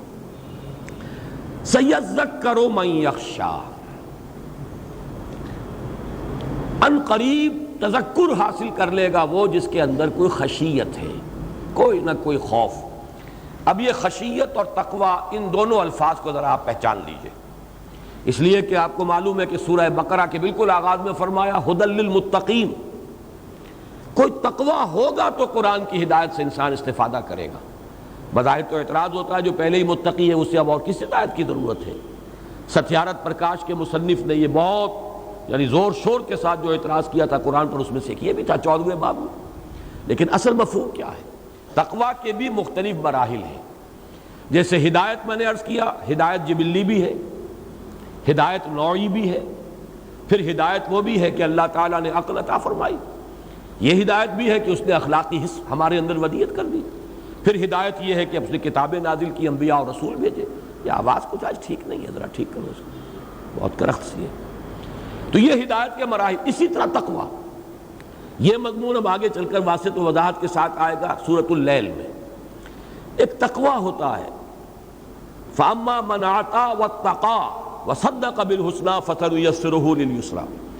انسان میں اگر وہ اخلاقی حص برقرار ہے، اخلاقی اعتبار سے اس کا باطن مردہ نہیں ہوا، ایسا نہیں ہوا کہ وہ نیکی کو بدی سمجھ رہا ہو، بدی کو نیکی سمجھ رہا ہو. اگر یہ حص برقرار ہے کہ نیکی کو نیکی ہی سمجھتا ہے، بدی کو بدی سمجھتا ہے، تو ظاہر بات ہے کہ فطرت انسانی پھر بدی سے ابا کرتی ہے، اس سے بچنے کا کچھ نہ کچھ مادہ اس کے اندر موجود ہوتا ہے، چاہے کسی وقت یہ ہے کہ وقتی طور پر کچھ ایسے محرکات ہوئے، حالات ہو گئے، جذبات کی رو میں بہہ کر آدمی برا کام کر بیٹھا، یا کسی ماحول کے اثرات میں آ کر اس سے کوئی غلط حرکت سرزد ہو گئی، لیکن اندر اگر اس کے خلش ہے، جس کو کہا گیا نفس لوامہ، لا اقسم بیوم القیامہ ولا اقسم بالنفس اللوامہ، اگر یہ ضمیر زندہ ہے، یہ ہے کہ جس کے پاس بنیادی جو ہے خشیت اور بنیادی تقوی کی وہ پونجی موجود ہے کہ اب اس سے آگے آدمی بڑھے گا، کچھ سرمایہ تو ہو، جس پہ آدمی محنت کرے گا تو سرمایہ بڑھ جائے گا، لیکن جہاں اخلاقی حص مر چکی ہو، یہ وہ مرحلہ ہے کہ اب اس کے لیے قرآن اس کے لیے مفید نہیں ہے، قرآن سے اس کو ہدایت نہیں ملے گی، اخلاقی حص انسان کے اندر برقرار رہے، جسے کانٹ نے دی مورل لا ودن کہا ہے کہ ذات باری تعالیٰ کے لیے سب سے بڑے دو ثبوت کیا ہے؟ دی سٹاری ہیونز ابو، جس کا ذکر آئے گا سورہ غاشیہ میں، اور اینڈ دی مورل لا ودن، انسان کے اندر ایک اخلاقی قانون ہے، خیر اور شر کے مابین تمیز ہے، جس کی یہ حس بیدار ہے وہ ہے جس میں خشیت بھی ہے، بنیادی خشیت، وہ کم سے کم اس کا سٹارٹنگ کیپٹل موجود ہے، وہ تقویٰ بھی موجود ہے، اب یہ سنورے گا، بڑھے گا، پھلے گا، پھولے گا، اس میں برگ و بار آئیں گے نیکیوں کے، بھلائیوں کے، لیکن جس کی یہ حس مردہ ہو چکی ہو، اے نبی آپ کتنی ہی کوشش کر لیں، جن کے دلوں کے اوپر پردے پڑ چکے ہو، مہر لگ چکی ہو، ظاہر بات ہے کہ وہ اس سے فائدہ نہیں اٹھائیں گے۔ سَيَذَّكَّرُ مَن يَخْشَىٰ، ان قریب نصیحت حاصل کر لے گا، تذکر حاصل کر لے گا وہ جس کے اندر کچھ خشیت ہے، کچھ خوف ہے، کچھ احساس ذمہ داری ہے، کچھ برائی سے بچنے کا جذبہ ہے، کچھ نیکی کا میلان ہے۔ وَيَتَجَنَّبُهَا الْأَشْقَىٰ، اور اس سے پہلوت ہی کرے گا، یتجنب، تجنب جو ہے باب تفاعل ہے جم سے، جم کہتے ہیں پہلو، تجنب پہلوت ہی کرنا، کلنی کترا جانا، بچ کر نکل جانا، یہ تجنب ہے۔ وَيَتَجَنَّبُهَا الْأَشْقَىٰ، اور اس نصیحت سے، اس تذکیر سے پہلوت ہی کرے گا وہ جو نہایت شقی ہے۔ یہاں بھی ایک سوال پیدا ہوتا ہے کہ یہاں شقی کا لفظ نہیں آیا، اشقا کا آیا ہے، سب سے بڑھ کر شقی، یہ کس وجہ سے؟ ایک رائے تو یہ بھی ہے کہ یہ محض قوافی یا فواصل کی رعایت ہے، چونکہ یہاں پر وہی ایک ردم چل رہا ہے، لہذا یہاں اشقا کہہ دیا، یہ بات صحیح نہیں ہے۔ یہ بات تو ہم کہہ سکتے ہیں کہ کہیں پر کوئی اضافی جو ہے حرف شامل کر دیا جائے، لیکن یہ کہ ایک لفظ کی حیت بدل جائے، اس کی جو ہے نوعیت تبدیل ہو جائے صرف قوافی یا فواصل کی رعایت کے لیے، یہ اللہ تعالیٰ کے کلام کے شایان نشان نہیں ہے۔ اشقا یہاں آیا ہے اور بالکل بامانی طور پر آیا ہے، اس کی وجہ کیا ہے؟ دیکھیے، تذکیر میں زمین و آسمان کا فرق ہے۔ ایک تذکیر وہ ہے جو میں کر رہا ہوں یا آپ میں سے کوئی شخص کرے، ہمارے اپنے دامن پر داغ ہیں، دھبے ہیں، لوگوں کو یہ کہنے کا موقع ہے فزیشن ہیل دائی سیلف، پہلے اپنے آپ کو دیکھو، اپنے دامن کے داغ اور دھبے دیکھو، پھر آ کے ہم سے بات کرنا۔ ہمارے بارے میں 100 شکوک و شبہات لوگوں کے ذہنوں میں آ سکتے ہیں، لیکن ایک تذکیر ہے اللہ کے کسی نبی کی جس کا دامن پاک صاف، جس کی پوری شخصیت، کردار ابو ڈاؤٹ، اور پھر یہ کہ انبیاء کرام میں محمد الرسول اللہ صلی اللہ علیہ وسلم۔ اب آپ کی تذکیر سے پہلوت ہی وہی کرے گا جو اشقا ہے، صرف شقی نہیں۔ یہ در حقیقت بلند ترین افضل التفضیل کا جو صیغہ ہے، وہ کیوں آیا افعل التفضیل؟ کہ آپ کی تذکیر، جیسے کہ سورہ سجدہ کی اس آیت کا میں نے پچھلے دنوں کئی مرتبہ تذکرہ کیا ہے، وَمَنْ أَظْلَمُ مِمَّنْ ذُكِّرَ بِآيَاتِ رَبِّهِ ثُمَّ أَعْرَضَ عَنْهَا إِنَّا مِنَ الْمُجْرِمِينَ مُنْتَقِمُونَ، اس سے بڑھ کر ظالم کون ہوگا جسے تذکیر کرائی جا رہی ہو اس کے رب کی آیات کے ذریعے سے۔ ایک تذکیر ہے، وعظ ہے، مثنوی مولانا روم سے آدمی بات کر رہا ہے، یا جو حکایتیں ہیں شیخ سعدی کی اس سے وعظ کہہ رہا ہے، یا کوئی اپنا فلسفہ، اپنی منطق بگاڑ رہا ہے، یہ بھی ٹھیک ہے، اچھی بات ہے، صحیح فلسفہ ہے، صحیح منطق ہے، صحیح حکایات ہیں، اولیاء اللہ کے واقعات ہیں، ان سے بھی تذکیر ہوتی ہے۔ لیکن ایک تذکیر ہے بے آیات رب ہی، اس کے رب کی آیات کے ذریعے سے اسے تذکیر کی جا رہی ہے، ثم اعرض عنہا، پھر بھی وہ اعراض کرے اس سے بڑا ظالم اور کون ہوگا؟ اب یہاں پر بھی تذکیر کرنے والا ایک تو آیات رب کے ذریعے سے تذکیر کرا رہے ہیں محمد صلی اللہ علیہ وسلم، پھر دیکھو مذکر کون ہے، تذکیر کرانے والے کون ہیں، جن کو الصادق الامین کا خطاب خود معاشرے نے دیا، جن کے بارے میں ان کا کٹر دشمن ابو جہل بھی یہ نہیں کہہ سکا کہ انہوں نے کبھی جھوٹ بولا ہے۔ ایک موقع پر ذرا سا آپ نے جا کر کہا ہے، یہ سیرت النبی کا ایک بڑا عجیب واقعہ ہے کہ ایک شخص کے کچھ روپے دینے تھے، کچھ رقم دینی تھی ابو جہل نے، اور نہیں دے رہا تھا، لے تو لال کر رہا تھا، وہ کچھ شخص باہر کا تھا۔ تو لوگ بیٹھے ہوئے تھے جہاں پر یہ دار الندوہ تھا، بہت سے لوگ جو سرداران قریش تھے بیٹھے تھے، اس نے آ کے فریاد کی کہ دیکھیں ابو جہل جو ہے میرے ساتھ زیادتی کر رہا ہے، آپ میری رقم اس سے لے کر دیں۔ انہیں ایک مذاق سوجا، انہوں نے کہا بھائی ہمارے اندر تو جرأت نہیں ہے، ہمت نہیں ہے، ہاں وہ شخص جو ہے وہاں پر اس کی ہے یہ حیثیت اور اہمیت، وہ جا کر اگر کہے گا ابو جہل سے تو ابو جہل انکار نہیں کر سکے گا، حضور کی طرف اشارہ کر دیا۔ اب وہ منتظر تھے کہ تماشا دیکھیں کیا بیتتی ہے آج محمد پر، ابو جہل کیا کرتا ہے محمد کے ساتھ، ہم نے بھیج دیا ہے، وہ تو ایک تماشا دیکھنا چاہ رہے تھے، وہ چلا گیا سیدھا۔ اب ظاہر بات ہے کہ ایک شخص ہے، حاجت مند ہے، محتاج ہے، اس کی ضرورت ہے، مظلوم ہے، اس نے فریاد کی ہے، آ کر مدد چاہیے، یہ شرافت نفس اور مروت کے خلاف ہے یہ کہ حضور انکار کر دیتے۔ آپ نے کہا ٹھیک ہے چلو میں چلتا ہوں۔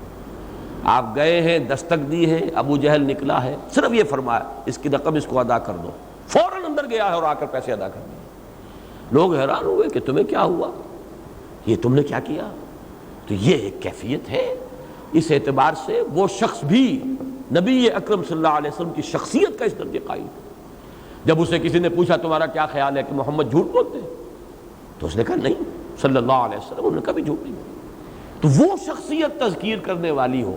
اب یہ مضمون جو ہے زیادہ واضح ہو کر آئے گا سورۃ البینہ میں، لم یکن الذین کفروا من اہل الکتاب والمشرکین منفکین حتی تأتیہم البینہ، بالکل بین شے، روز روشن کی طرح آیا۔ یہ بینہ کیا ہے؟ رسول من اللہ یتلو صحفا مطہرۃ فیہا کتب قیمہ، رسول اللہ کی طرف سے، اور جو پڑھ رہا ہو وہ صحیفے جو نہایت پاکیزہ ہیں، جن میں اللہ کی کتابیں، اللہ کے احکام ہیں۔ اب یہ دونوں چیزیں جہاں پوری ہو جائیں، تذکیر بذریعہ آیات رب، مذکر عام آدمی نہیں بلکہ خود محمد الرسول اللہ۔ اب جو شخص اعراض کر رہا ہے وہ اشقا سے کم نہیں ہے، وہ یقیناً بامانی لفظ آیا ہے وَسَيُجَنَّبُهَا الْأَشْقَى، نہایت شقی، جو شقی ترین ہوگا وہ پہلو تو ہی کرے گا، الَّذِي يَصْلَى النَّارَ الْكُبْرَى، جو داخل ہو کر رہے گا بڑی آگ میں۔ اب یہاں پر بھی یہ خود بخود بات واضح ہو گئی، نار الکبریٰ کیوں کہا؟ یہ بھی صرف کوئی یہ قوافی یا فواصل کی رعایت سے نہیں ہے، اگلی صورت میں بھی آ رہا ہے عذاب الاکبر۔ کیوں؟ سب سے زیادہ سخت عذاب کے مستحق یہی لوگ ہیں۔ آج کا ایک عام مسلمان، فاسق و فاجر مسلمان، نہ اسے تبلیغ کی گئی، نہ تلقین کی گئی، نہ تعلیم دی گئی، وہ کٹی عمر ہوٹلوں میں مرے ہسپتال جا کر، نہ انہیں بچپن میں پڑھایا گیا، علماء کرام نے انہیں صرف نور اور بشر کے جھگڑے کے اندر لگایا، آمین بالجہر ہے یا نہیں ہے اسی کے اندر الجھایا۔ ظاہر بات ہے کہ ایسے شخص کے لیے کافی عذر ہوگا اللہ کے ہاں جا کر پیش کرنے کے لیے، اور اصل ذمہ داری آئے گی ان پر جن کے ذمہ تھا دین کی حقیقت کو ان کے سامنے بیان کرنا۔ اس سے بھی آگے جائیے، کوئی اسکیموں کہیں رہتا ہے دور دراز کہیں سائبیریا میں، اس نے شاید نام بھی نہ سنا ہو محمد کا صلی اللہ علیہ وسلم۔ اب ظاہر بات ہے اس کی رسپانسبلٹی وہ نہیں ہو سکتی کہ جو ان کی ہے جن تک کہ حضور کا پیغام پہنچا ہے، اور پھر ان میں وہ لوگ کہ جن تک حضور نے بنفس نفیس خود پیغام پہنچایا اور حجت قائم کر دی۔ اب وہ آگ کا جو سب سے بڑا درجہ ہے سخت ترین، وہ ان کے لیے، جیسے جنت کے بھی مدارج ہیں، درجات ہیں، نچلے درجے کی جنتیں ہیں، اونچی ہیں، یہ میں آگے چل کر انشاءاللہ سورۃ الفجر میں بیان کروں گا کہ وہ قصہ زمین برسر زمین جب طے ہوگا تو معلوم ہوتا ہے کہ جہنم بھی یہی ہے، اسی زمین کے کرے کے پھٹنے سے، اور اس کو جب کھینچا جائے گا وَإِذَا الْأَرْضُ مُدَّتْ وَأَلْقَتْ مَا فِيهَا وَتَخَلَّتْ، اس کے اندر جو آگ ہے وہی نکل آئے گی، وہی جہنم ہوگی۔ اور معلوم ہوتا ہے کہ پہلی جنت، ادنا ترین جنت، وہ اسی زمین کے اوپر ہوگی۔ البتہ یہ ایک واحد جنت نہیں ہے، جنتیں ہیں، جنت الفردوس جس کے بارے میں سورۃ النجم میں ہم پڑھ آئے ہیں کہ وہ تو سدرۃ المنتہا، جو عالم خلق جو ہے اس کی انتہا ہے، جس سے آگے اب حریم ذات ہے، جس سے آگے حضرت جبرائیل کا بھی پر جو ہے وہ جلتے ہیں اور وہ ان کی بھی رسائی نہیں ہے، وہ جنت الماوا تو وہاں ہے۔ اب یہاں سے لے کر زمینی جنت سے لے کر اور سدرۃ المنتہا کی جنت الماوا، اندہا جنت الماوا، وہ جنت الماوا تک کروڑ درجے ہوں گے جنتوں کے۔ اور جیسے کہ حدیث میں نے آپ کو بارہا سنائی، حضور نے فرمایا اتنا فرق و تفاوت ہوگا جنتوں کے اندر کہ ایک نچلے درجے کا جنتی اپنے سے اوپر والی جنت کو ایسے دیکھے گا جیسے تم زمین پر بیٹھ کر ستاروں کو دیکھتے ہو۔ جس طریقے سے جنت کے مدارج ہیں ایسے ہی درجات جو ہیں وہ آگ کے بھی ہیں۔ خود منافقین کے بارے میں فرمایا ان المنافقین فی الدرک الاسفل من النار۔ تو اسی لیے جنت کے لیے مختلف جو الفاظ آتے ہیں، حاویہ ہے، کہیں لظا ہے، کہیں مختلف الفاظ ہیں، کہیں حامیہ ہے، کہیں تلظہ ہے، جو آگے چل کر آئے گا۔ تو یہ بھی معلوم ہوتا ہے کہ اس دوزخ کے مختلف طبقات ہیں۔ وہ آگ بھی ہے کہ جو کلیجے کو کھینچتی ہے، وہ آگ بھی ہے جو دل کے اوپر روشن ہوتی ہے، تطلع علی الافئدہ، وہ سیدھی دل کو پکڑتی ہے، جا کر دل کے اوپر پڑتی ہے۔ یہ مختلف آگے ہیں، مختلف عذاب ہیں۔ تو یہاں جو فرمایا گیا ہے نار الکبریٰ، اس لیے کہ جس نے محمد کی تذکیر و تبلیغ صلی اللہ علیہ وسلم، اس سے بھی اپنے آپ کو محروم رکھا، معلوم ہوا وہ اشقا ہے، سب سے بڑھ کر شقی، اس سے اوپر شقاوت کا کوئی درجہ نہیں، اور وہ مستحق ہے النار الکبریٰ کا، الذی یصلی النار الکبریٰ، وہ کہ جو داخل ہوگا بہت سب سے بڑی آگ میں، ثم لا یموت فیہا ولا یحییٰ، پھر نہ وہ اس میں موت اس کو آئے گی کہ اس کا ordeal ختم ہو جائے، اور نہ وہ زندہ رہے گا، نہ مردوں میں نہ زندوں میں۔ لا تبقی ولا تذر لواحۃ للبشر علیہا 19 جو سورہ مدثر میں آیا۔ قد افلح من تزکا، اب یہ دو الفاظ جو ہیں چونکہ افلح بھی آئے گا آگے، پھر سورۃ الشمس میں آئے گا قد افلح من زکاہا وقد خاب من دساہا۔ یہ مضمون زیادہ وضاحت سے تو میں عرض کروں گا، لیکن لفظی معنی یہاں سمجھ لیجئے۔ افلح کے معنی ہے کھود کر نکال لینا۔ فلاح، فلاح آتا ہے کسی شے کو کھودنا، اسی لیے فلاح کہتے ہیں کسان کو، وہ اپنے ہل کی نوک سے زمین کو کھودتا ہے، یہ ہے فلاح۔ فلاحین کی تحریک ہے جو ہمارے ہاں کسان موومنٹ کہلاتی ہے، وہ مصر میں اس کا نام ہے فلاحین، تحریک جو ہے فلاحین کی۔ فلاح کے معنی پھاڑنا، افلاح پھاڑ کر نکال لینا۔ قد افلح من تزکا، اپنے وجود کے اندر جو اللہ نے خیر مضمر رکھا ہے وہ نکال لیا اس نے جس نے تزکیہ حاصل کیا۔ اب اس بات کو یوں سمجھیے، پوٹینشیلٹیز ہیں۔ لقد خلقنا الانسان فی احسن تقویم، ہم نے انسان کو بہترین ساخت پر پیدا کیا، بلند ترین مقام عطا کیا، اس میں بڑے بڑے خیر ودیت کیے ہیں، بڑے بڑے خیر ہمارے اندر چھپے ہوئے ہیں۔ یہ معدن ہے جس میں ہیرے ہیں، جواہرات ہیں، لیکن یہ کہ جیسے کہ آپ کو معدن کو کھودنا پڑتا ہے ہیرے نکالنے کے لیے، سونے کی کان ہے لیکن کھدائی کریں گے تو سونا نکلے گا، از خود سونا باہر نہیں آ جائے گا۔ اپنے اس مادی وجود کو پھاڑو گے اور اپنے اس مادی اور حیوانی وجود کو پھاڑ کر برآمد کرو گے، وہ خیر، وہ بھلائی، وہ روح ربانی جو اس میں پھونکی گئی تھی، فَإِذَا سَوَّيْتُهُ وَنَفَخْتُ فِيهِ مِن رُوحِي فَقَعُوا لَهُ سَاجِدِينَ۔ یہ جو افلاح ہے، باب افعال، فلاح یفلح، کاٹنا، ان الحدید بالحدید یفلح، لوہا لوہے ہی سے کاٹا جاتا ہے، یہ فلاح۔ اور افلح یفلح، پھاڑ کر کوئی شے نکال لینا۔ قد افلح، اپنی اس اصل حقیقت کو برآمد کرے گا اور پالے گا، پوسے گا، پروان چڑھائے گا، کون؟ من تزکا، جس نے پاکیزگی اختیار کی۔ اب دیکھیے اسی سورہ مبارکہ میں لفظ ذکر بھی آیا، تسبیح بھی آیا، پھر فلاح کا لفظ آیا، یہی چیزیں جو بعد میں جا کر واضح ہوئی ہیں۔ قد افلح المؤمنون الذین هم فی صلاتهم خاشعون والذین هم عن اللغو معرضون والذین هم للزکاة فاعلون والذین هم لفروجهم حافظون۔ یہ اوصاف ہیں، یہ شرطیں ہیں، یہ پورے کرو گے تو تم اپنے اندر کی وہ خیر، اپنے اندر کی بھلائی اسے برآمد کرو گے، پروان چڑھاؤ گے اور فلاح سے ہمکنار ہو جاؤ گے۔ قد افلح من تزکا، یہاں باب تفاعل ہے، زکا یزکی کسی دوسری شے کو پاک کرنا، تزکا خود پاک ہو جانا۔ لیکن اس لفظ کی بھی اصل حقیقت کو سمجھیے. اصل میں تزکیے کا عمل جو ہے عربی لغت میں اس کا اطلاق ہے کسی باغبان کے اس عمل پر کہ جب وہ اپنے باغ میں آیا یا باغیچے میں آیا تو وہ دیکھتا ہے کچھ پودے اس نے خود لگائے ہیں، چاہے وہ پھولدار پودے ہیں یا پھلوں والے پودے ہیں.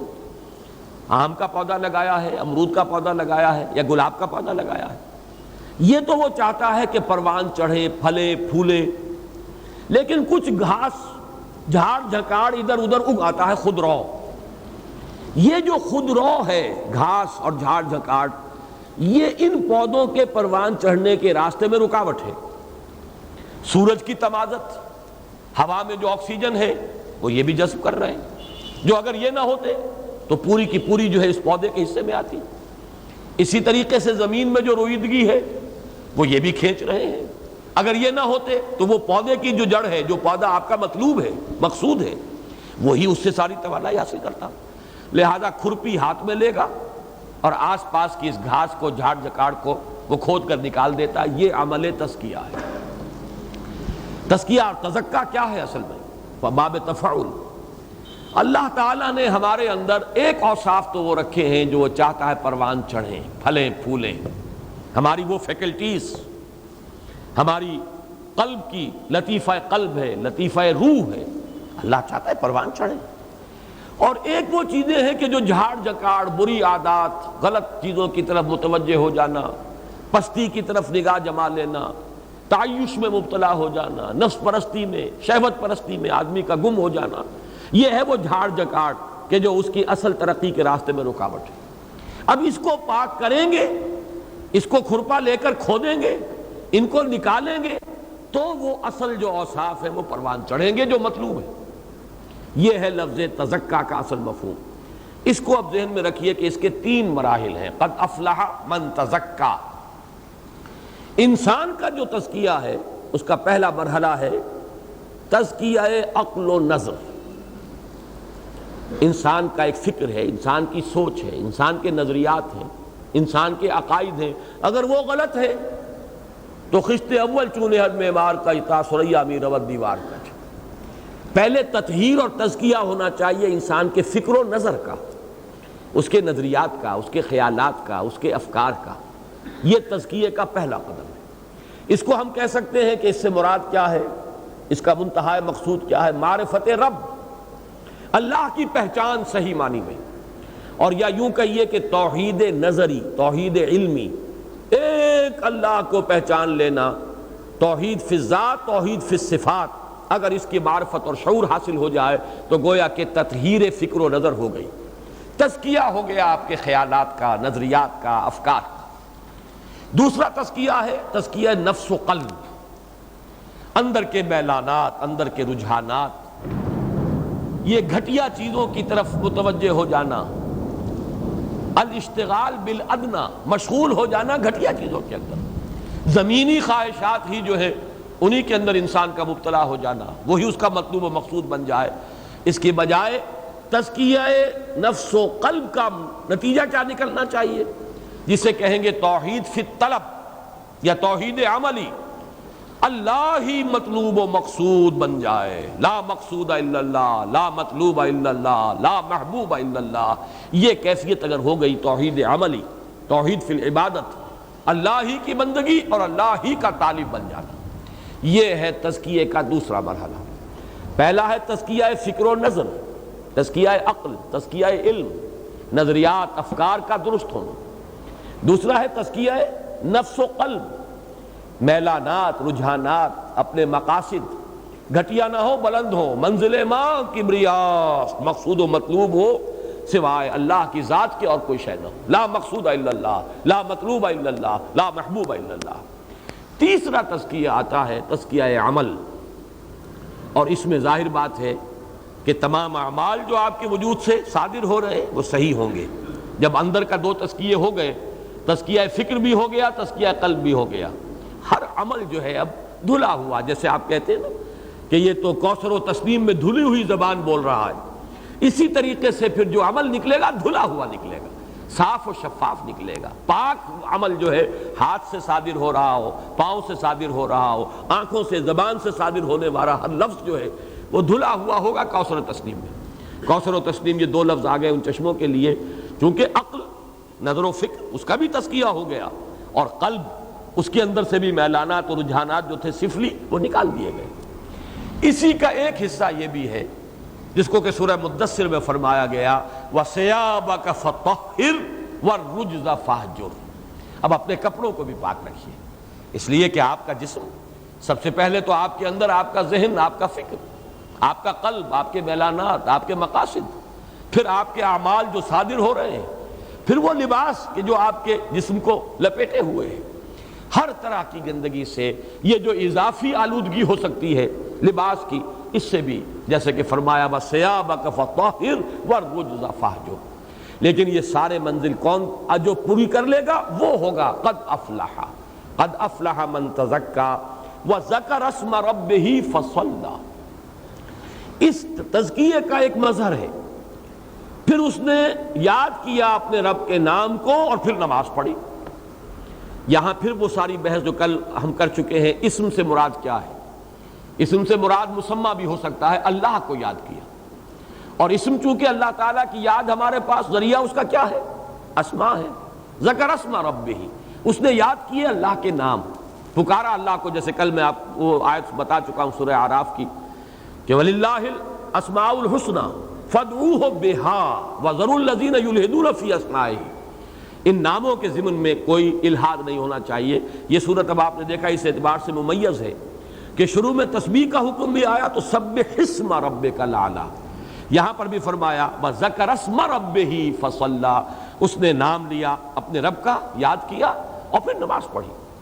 در حقیقت پہلے ہے ذکر، نام اللہ کا، اور پھر ہے اللہ کی طرف متوجہ ہونا، اس لیے کہ صلاۃ کا جو مادہ ہے صاد لام یا، اس کے کئی مفہوم ہیں۔ اقدام الی الشیء، توجہ کسی شے کی طرف کرنا، کسی چیز کی طرف آگے بڑھنا، اسی طریقے سے حرکت جو ہے پیدا کرنا اپنے جسم کے اندر، یہ تمام چیزیں جو ہے تاپنے کے معنی میں بھی آتا ہے۔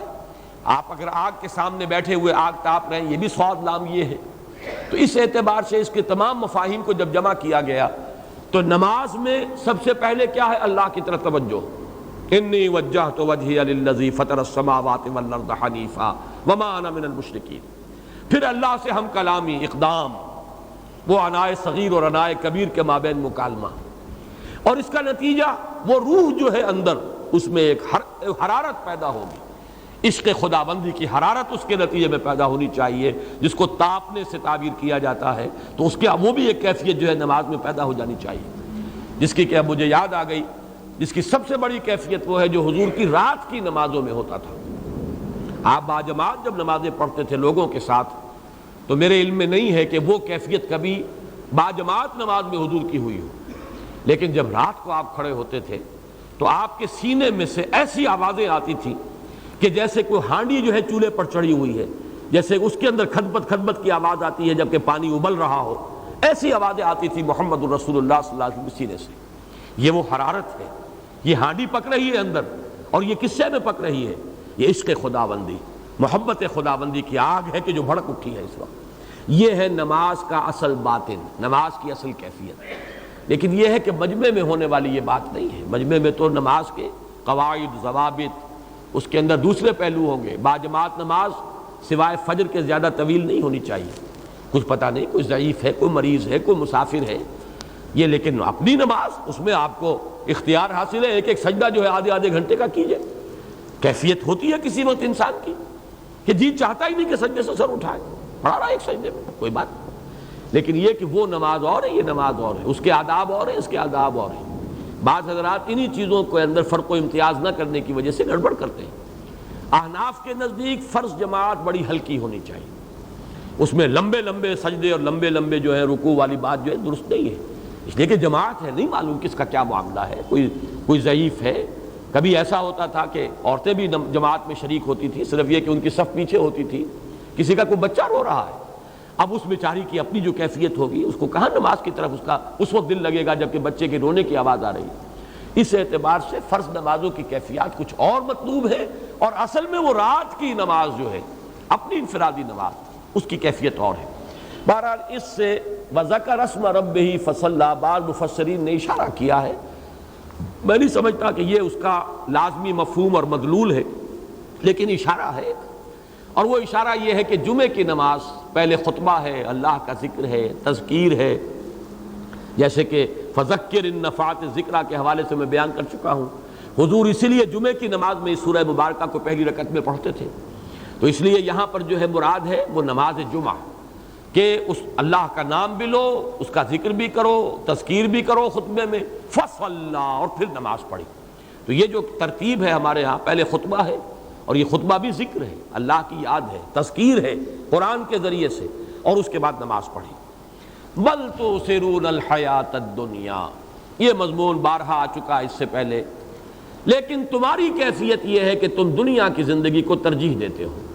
والآخرۃ خیر وابقیٰ، جبکہ آخرت ہے بہتر بھی اور باقی رہنے والی، سب سے زیادہ باقی رہنے والی، ابقیٰ یہ بھی افعل التفضیل کا صیغہ ہے، سب سے زیادہ باقی رہنے والی۔ اس اعتبار سے اصل فیصلہ کن بات یہ ہے کہ انسان طالب آخرت ہے یا طالب دنیا۔ سورہ قیامہ میں ہم پڑھ چکے ہیں، کلا بل تحبون العاجلہ وتذرون الآخرہ، تمہارا اصل مرض یہ ہے، ہر شخص اپنے گریبان میں جھانکے، باقی بہانے ہیں، باقی کہانیاں ہیں، یہ نہیں تو بابا پھر سب کہانیاں ہیں۔ اصل مرض جو ہے وہ کیا ہے؟ دنیا کی محبت دل کے اندر پلی ہوئی ہے، وہ نہیں چھوڑتی۔ آدمی فیصلہ نہیں کر پایا ہے کہ میرا اصل مطلوب آخرت ہے، دنیا نہیں، بس یہ کہ یہ بھی چاہتا ہوں وہ بھی چاہتا ہوں، اس کا بھی نقصان گوارا نہیں، اس کا بھی فائدہ مطلوب ہے، اسی حیث بیس میں، اسی رد و قضا میں زندگی گزر جاتی ہے، یکسو ہو کر فیصلہ نہیں کر پاتا انسان۔ کلا بل تحبون العاجلہ وتذرون الآخرہ، یہ سورہ قیامہ، اور جوڑا اس کا کون سا ہے؟ سورۃ الدہر، ان ہؤلاء یحبون العاجلۃ ویذرون وراءہم یوما ثقیلا۔ اے نبی، یہ لوگ جو اعراض کر رہے ہیں یا اعتراض کر رہے ہیں، آپ پر جملے کس رہے ہیں، خام خواہ کے بے سر و پا جو ہے آپ پر اعتراضات کر رہے ہیں، اصل سبب یہ نہیں ہے کہ یہ بات ان کی سمجھ میں نہیں آ رہی، ان کو کہیں مغالطہ لگ رہا ہے یا مشکل بات معلوم ہو رہی ہے سمجھنے کے اعتبار سے، اصل یہ ان ہؤلاء یحبون العاجلہ، یہ اس عاجلہ دنیا کی محبت میں مبتلا ہو چکے ہیں، گرفتار ہیں، وَيَذَرُونَ وَرَاهُمْ يَوْمًا ثَقِيلًا، اور وہ بھاری دن جو آنے والا ہے پیچھے، اس کو یہ چھوڑے بیٹھے ہیں، اس کو تج دیا ہے انہوں نے، اس سے اپنا ذہن جو ہے اس نے اس سے اعراض کر لیا ہے۔ بل تؤثرون الحیات الدنیا والآخرۃ خیر وابقیٰ ان ھذا لفی الصحف الاولی۔ اب ھذا سے مراد اس پوری صورت کے مضامین بھی ہو سکتے ہیں، اور ھذا سے صرف یہ بات بھی مراد ہو سکتی ہے، قد افلح من تزکیٰ وذکر اسم ربہ فصلی، یہ مراد ہو سکتی ہے۔ بہرحال ھذا یہی تعلیم جو اس قرآن میں آ رہی ہے، جو اے محمد صلی اللہ علیہ وسلم آج آپ کو عطا کی گئی، ان ھذا لفی الصحف الاولی، اگلے صحیفوں میں، پہلے صحیفوں میں یہی تعلیم تھی۔ دین کی بنیادی تعلیم ایک ہے، ایک لفظ توحید ہے جو آدم سے لے کر این دم تک اور تا قیام قیامت دین کا لب لباب اور خلاصہ وہی توحید ہے۔ توحید نظری، توحید علمی، توحید معرفت، توحید عملی، توحید فی العبادت، توحید فی الذات، توحید فی الصفات، یہ مختلف شکلیں ہیں اس کی، ایک ہی دین ہے، ایک ہی حقیقت ہے۔ ان ھذا لفی الصحف الاولی صحف ابراہیم و موسیٰ، صحیف ابراہیم کے بھی اور موسیٰ کے بھی، اس کا ذکر سورۃ النجم میں بھی آ چکا ہے۔ ام لم ینبأ بما فی الصحف الاولی صحف موسیٰ و ابراہیم الذی وفی، یہ صحیفے جو ہے اس کے بارے میں ایک اشکال میرے ذہن میں ہمیشہ سے رہا ہے، کبھی کبھی میں نے تذکرہ بھی کیا ہے، لیکن یہاں مجھے اب ایک قول ملا ہے تو روایت حدیث، لیکن یہ کہ اس کی سند جو ہے میں تلاش نہیں کر سکا ہوں۔ امام رازی رحمۃ اللہ علیہ اس حدیث کو لائے ہیں، اور حدیث یہ ہے کہ حضرت ابو ذر رضی اللہ تعالی عنہ نے حضور سے سوال کیا، اللہ نے کل کتنی کتابیں اتاری؟ حضور نے جواب دیا 104۔ ہمارے ہاں جو مشہور بات ہے اور تقریباً متفق علیہ بات ہے، اہل سنت کے مجمع علیہ عقائد میں سے 4 کتابیں، تورات، زبور، انجیل، قرآن۔ لیکن اس حدیث میں امام راضی ہیں، ان کا معاملہ اکثر یہ ہے کہ وہ حدیث کوٹ کرتے ہیں لیکن اس کی سند بیان نہیں کرتے، حوالہ نہیں دیتے۔ اکثر و بیشتر میں نے یہ دیکھا ہے کہ ان کی احادیث صحیح ہوتی ہیں، لیکن یہ کہ وہاں ان کی عادت نہیں ہے۔ اب تو یہ کہ کوئی شخص جو ہے تخریج کرے ان کی تمام روایات کی جو انہوں نے اپنی تفسیر میں بیان کی ہیں، لیکن میں ان کے نام کو بھی اس حد تک ضرور اہم سمجھتا ہوں کہ ان کے حوالے سے یہ بات آپ کو بتا رہا ہوں کہ حضرت ابو ذر رضی اللہ تعالیٰ عنہ نے حضور سے سوال کیا کہ کل کتنی کتابیں اللہ نے نازل فرمائی؟ آپ نے فرمایا 104۔ ان کی وضاحت کی کہ 10 صحیفے، لیکن یہاں پہ اب الفاظ آئیں گے صحیفے، 10 صحیفے حضرت آدم علیہ السلام کو عطا کیے گئے، حضرت شیس کو 50 صحیفے عطا کیے گئے، حضرت ادریس کو 30 صحیفے عطا کیے، اور حضرت ابراہیم کو 10 صحیفے۔ یہ 100 صحیفے ہیں، اور 4 پھر کتابیں ہیں، تورات، زبور، انجیل اور قرآن۔ یہ روایت ہے کہ جو حضرت ابو ذر رضی اللہ تعالیٰ عنہ کے حوالے سے امام رازی رحمۃ اللہ علیہ اپنی تفسیر کبیر میں لائے۔ اچھا، اس کا ایک ثبوت تو قرآن سے ملتا ہے، 2 جگہ پر صحف ابراہیم کا تذکرہ موجود ہے، اور صحف موسیٰ۔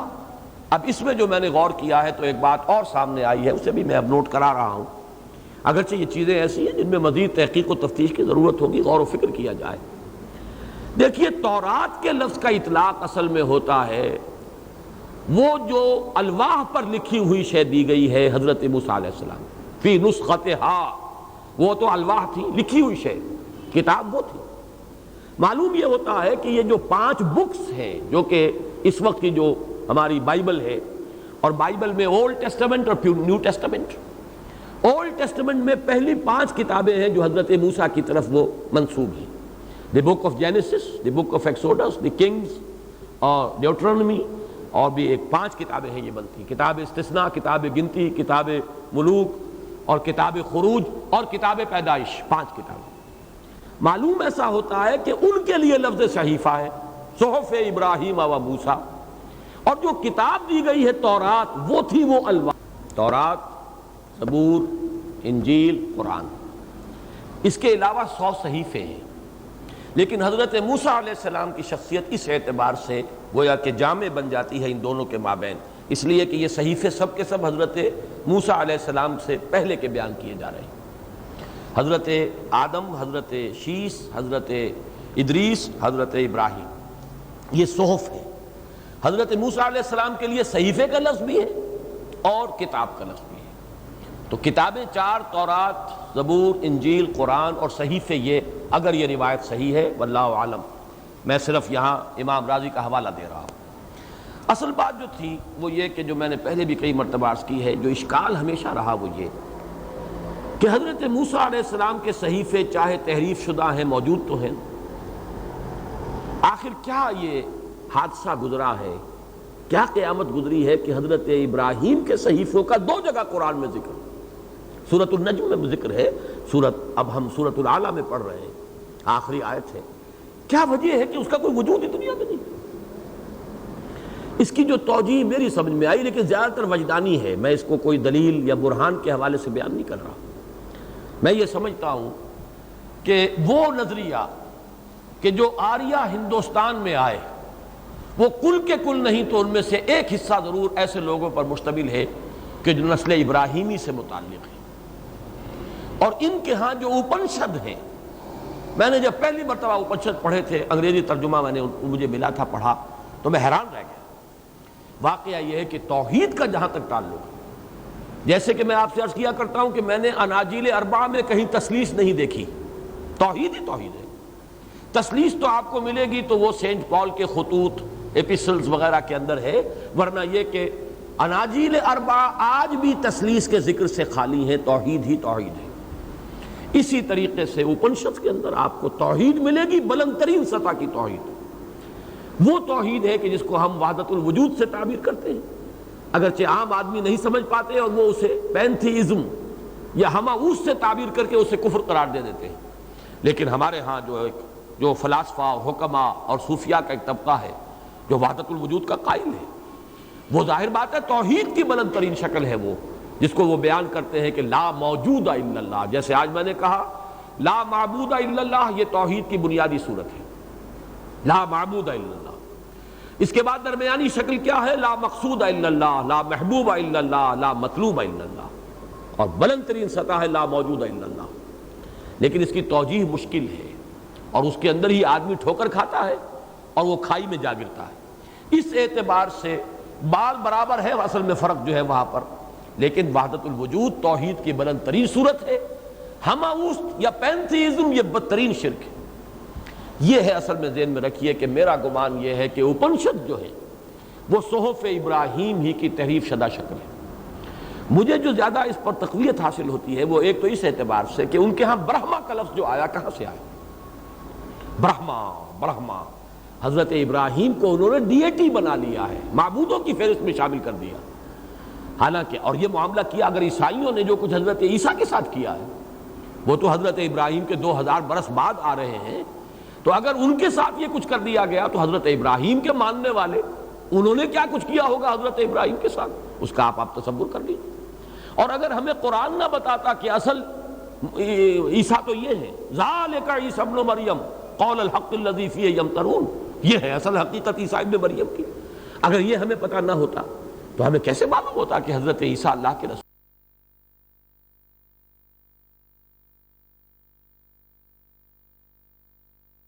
تھے؟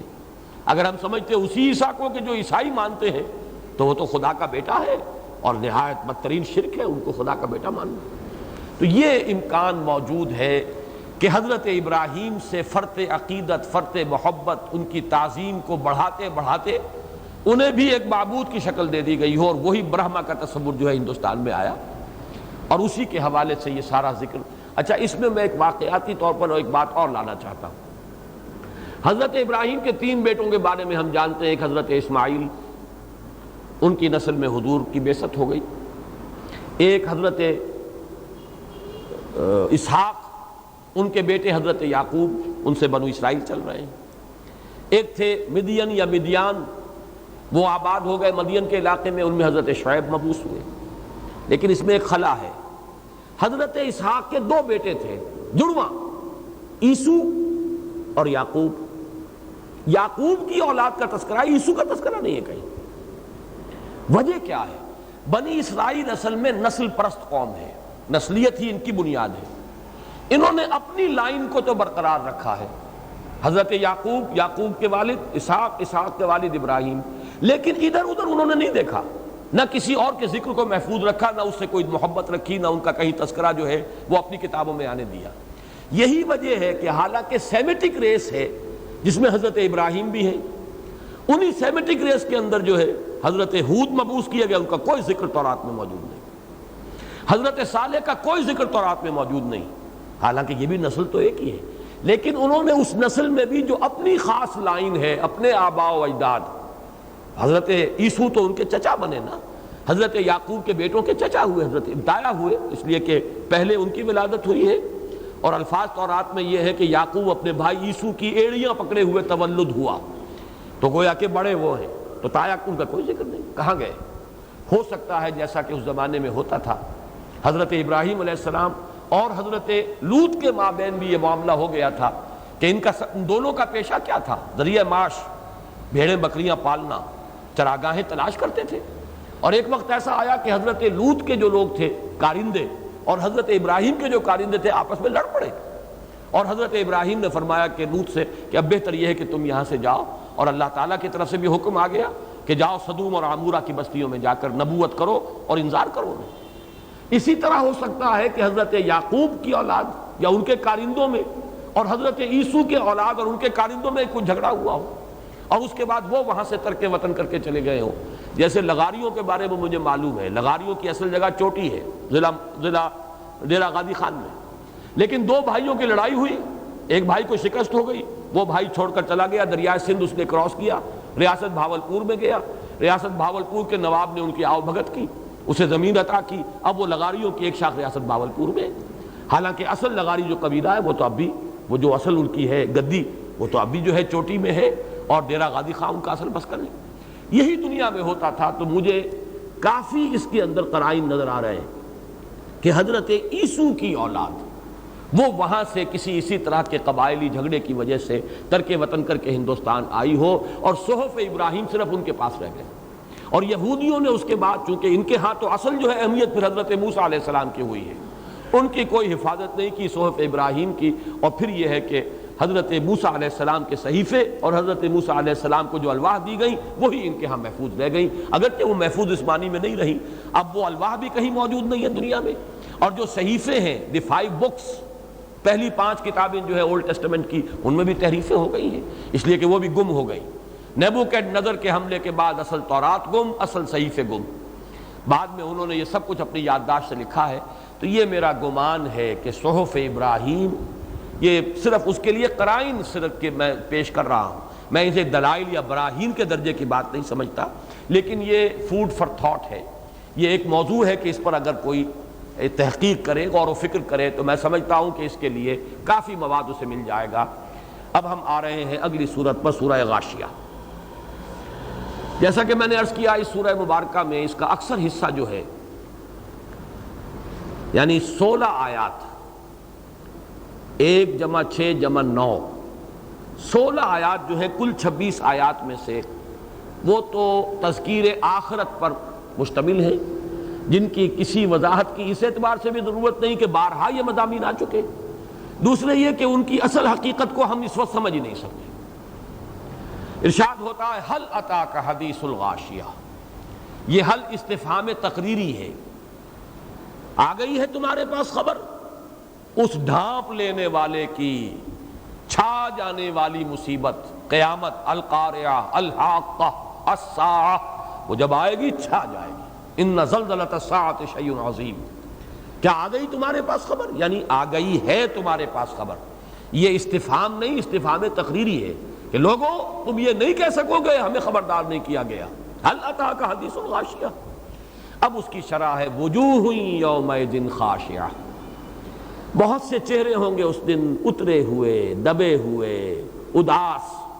خشع کا اصل مفہوم ہوتا ہے جھک جانا،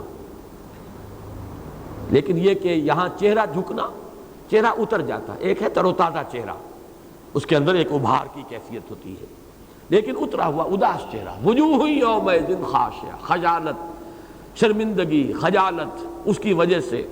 وجوہ یومئذ خاشعہ عاملۃ ناصبہ، عاملہ جیسے کہ بہت عمل کیا ہو، مشقت اٹھائی ہو، اس سے جو کیفیت انسان کی ہو جاتی ہے، ایگزاسٹڈ۔ ناصبہ، نصب بھی کہتے ہیں کوئی مشقت طلب، بہت ہی محنت طلب کام کیا ہو، اس کے بھی آثار ہوتے ہیں، تکان کے جو آثار ہیں یہ بھی۔ اور یہ نوٹ کر لیجئے کہ عمل اور فعل میں یہی فرق ہے عربی زبان میں۔ فعل کسی بھی فعل کو کہہ دیں گے، کوئی کام، چاہے وہ بالارادہ ہو چاہے بلا ارادہ ہو، چاہے مشقت طلب ہو چاہے اس میں کوئی مشقت نہ پڑتی ہو، لیکن عمل کہتے ہیں اس کو جو مشقت طلب ہو اور جو ارادے کے ساتھ کیا جائے وہ عمل ہے۔ عاملہ، بہت مشقت اٹھایا ہوا انسان، ناصبہ، نہایت تکان سے چور چور، تو چہرہ بجھا ہوا ہوگا، وہ کیفیت ہے وجوہ یومئذ خاشعہ عاملۃ ناصبہ۔ یہاں نوٹ کر لیجئے کہ اس سے پہلے ہم سورہ قیامہ میں پڑھ چکے ہیں، یہ میدان حشر کا نقشہ ہے۔ وجوہ یومئذ ناظرۃ الی ربہا ناظرہ ووجوہ یومئذ باسرۃ تظن ان یفعل بہا فاقرہ۔ وہاں دو آیات کے اندر تقابل کیا گیا، بہت سے چہرے ہوں گے تر و تازہ اپنے رب کی طرف دیکھتے ہوئے، بہت سے چہرے ہوں گے سوکھے ہوئے، اور ان پر یہ خوف مسلط ہوگا کہ اب ان کے ساتھ وہ سلوک کیا جائے گا کہ جو ریڑھ کی ہڈی کو توڑ دینے والا ہے۔ پھر یہی مضمون جو ہے سورہ عبس میں آ چکا ہے، وجوہ یومئذ مسفرۃ ضاحکۃ مستبشرہ ووجوہ یومئذ علیہا غبرۃ ترہقہا قطرہ۔ بہت سے چہرے ہوں گے روشن، تر و تازہ، ضاحکہ، ہنستے ہوئے، مسکراہٹ ہوگی ان کے چہروں پر، مستبشرہ، وہ خوشیاں منا رہے ہوں گے، امیدوار ہوں گے کہ آج بشارت حاصل کر رہے ہوں گے اللہ کے انعامات کی۔ اور دوسرے چہرے ہوں گے علیہا غبرہ، غبار آلود، ترہقہا قطرہ، مایوسی کی سیاہی ان کے اوپر تھپی ہوئی ہوگی۔ ان دونوں مقامات پر صرف یہیں تک بات رکھی گئی، میدان حشر کا تقابلی مطالعہ، جس کے لیے پھر ذکر کر رہا ہوں، بارہا کہہ چکا ہوں، اس کی بہترین تمثیل ہے ہائی اسکول میں جب رزلٹ ڈکلیئر ہوتا ہے تو کھڑے ہوتے ہیں سامنے سب کے سب. آخر ہم نے بھی 6 سال تو ہائی اسکول میں گزارے تھے. تو جب رزلٹ کا اعلان ہونا ہوتا ہے تو رزلٹ اصل میں لوگوں کے، طالب علموں کے ماتھوں پر لکھا ہوتا ہے. کسی کا چہرہ اترا ہوا، اسے پتا ہے میں کیا کر کے آیا ہوں. ابھی وہ چاہے کسی نے ڈکلیئر کیا ہو نہ کیا ہو، ہی نوز اٹ. بل الانسان علی نفسہ بصیرہ، انسان جانتا ہے اپنے آپ کو میں کتنے پانی میں ہوں. اور کسی کا چہرہ کھلا ہوا ہوگا، اسے فکر ہوگی تو اس کی ہوگی کہ میں فرسٹ آ رہا ہوں یا نہیں آ رہا. اس کا کوئی امکان نہیں کہ وہ فیل ہو رہا ہو. تو یہی نقشہ ہوگا میدان حشر میں، ہر ایک کو معلوم ہوگا کہ میں کیا ہوں. اس اعتبار سے تقابل. لیکن یہاں جو ہے اس سورہ مبارکہ میں وہ میدان حشر کی کیفیت کے بعد جو اب اگلا انجام ہے وہ بھی بیان ہو رہا ہے.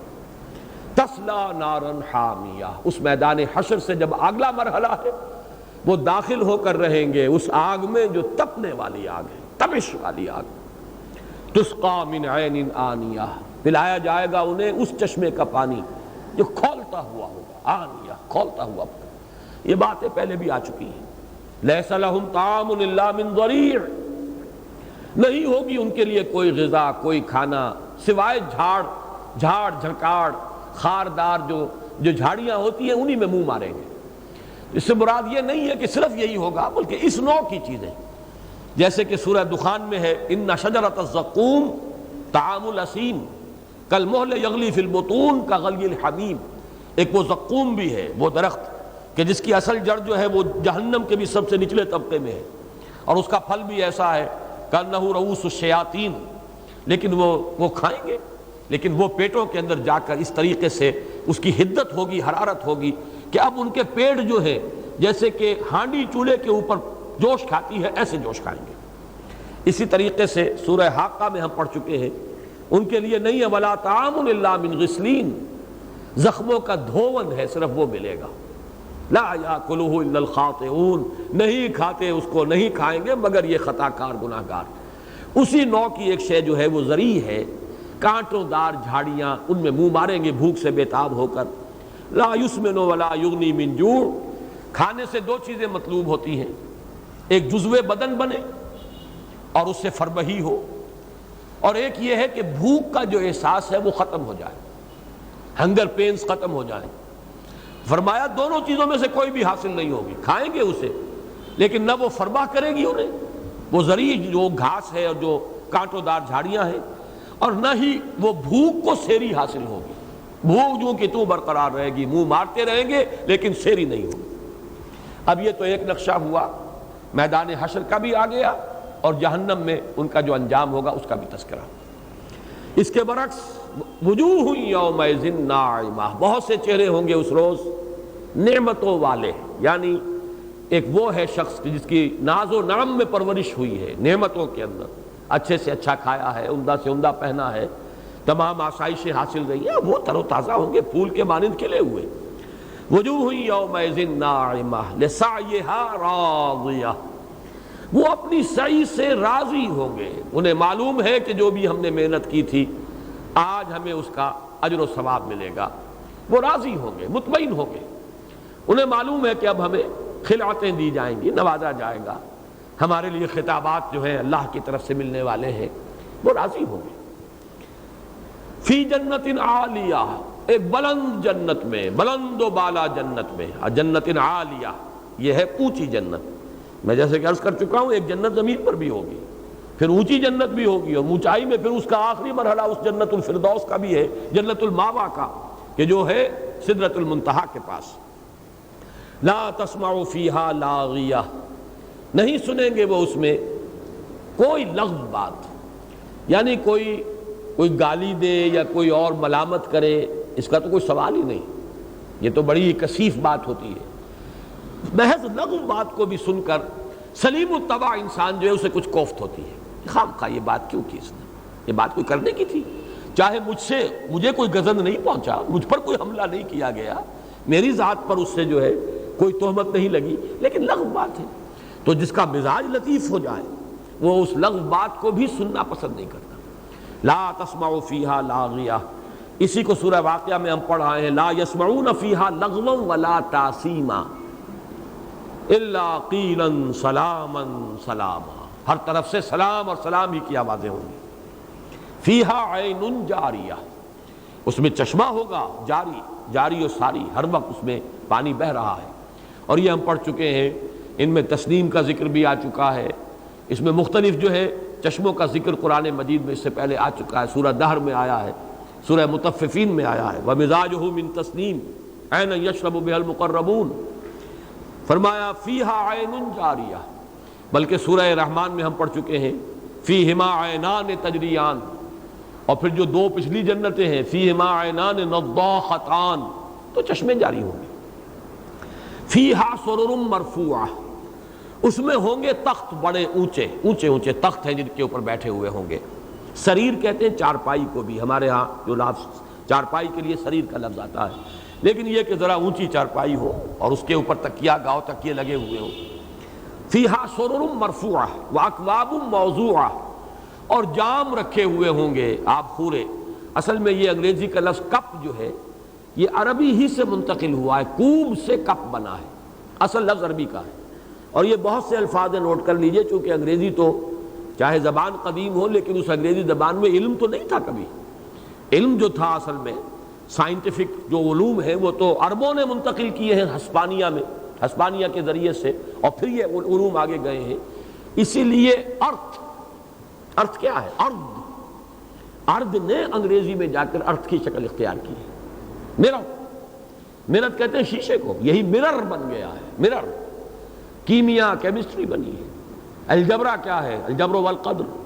تو یہ تمام الفاظ جو ہیں، تو یہ کپ جو لفظ ہے اصل میں یہ کوب، اکواب اس کی جمع ہے، کوئی پیالہ جس کے اندر کے پکڑنے کی کوئی شے بھی ہے، وہ بھی رکھے ہوئے ہوں گے۔ اب ہمارے ہاں ترجمہ آب خورا کر دیا جاتا ہے، جام کر دیے، جو بھی کیجئے، لیکن یہ کہ پیالے دھرے ہوں گے، واکواب موضوعۃ، دھرے ہوں گے بڑے سلیقے سے، قرینے سے، بڑی عمدگی کے ساتھ۔ ونمارق مصفوفۃ، اور قالین ہوں گے بچھے ہوئے برابر برابر صف، جیسے کہ قطار کے اندر لگے ہوئے ہوں قالین۔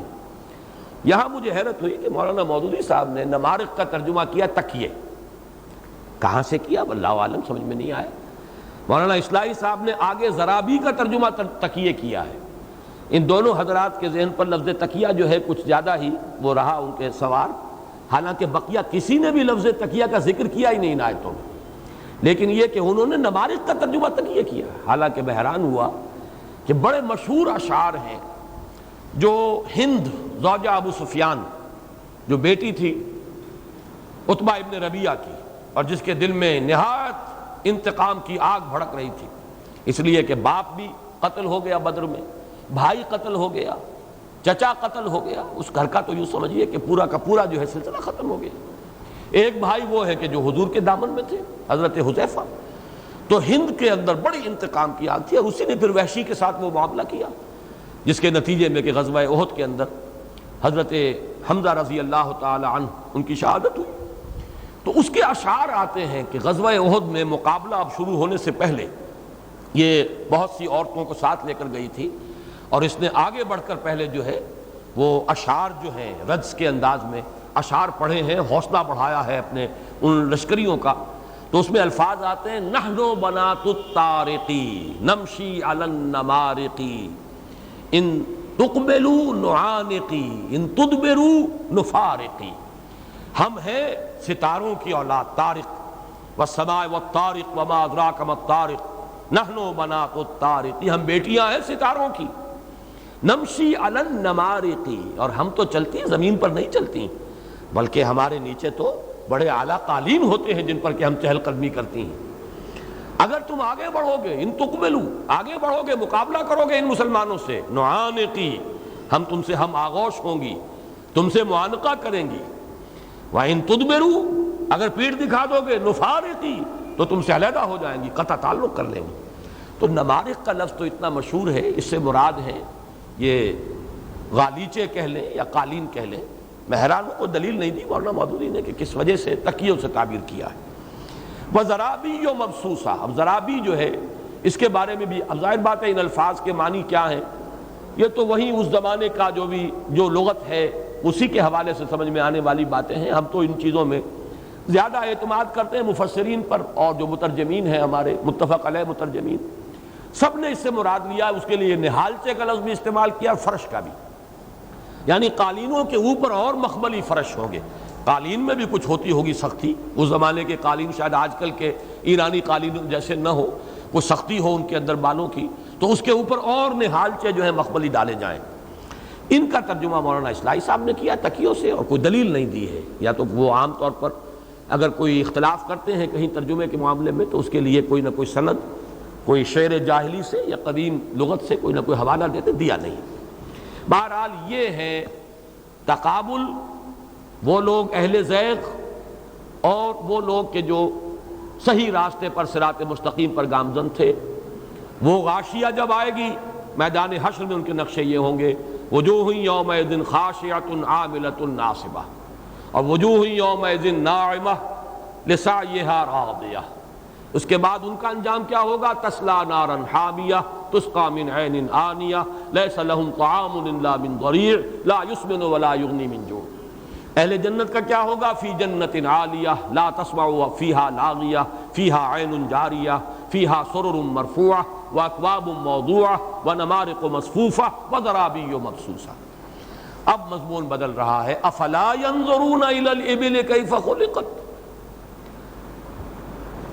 وإلى السماء كيف رفعت وإلى الجبال كيف نصبت وإلى الأرض كيف سطحت فذكر إنما أنت مذكر لست عليهم بمسيطر.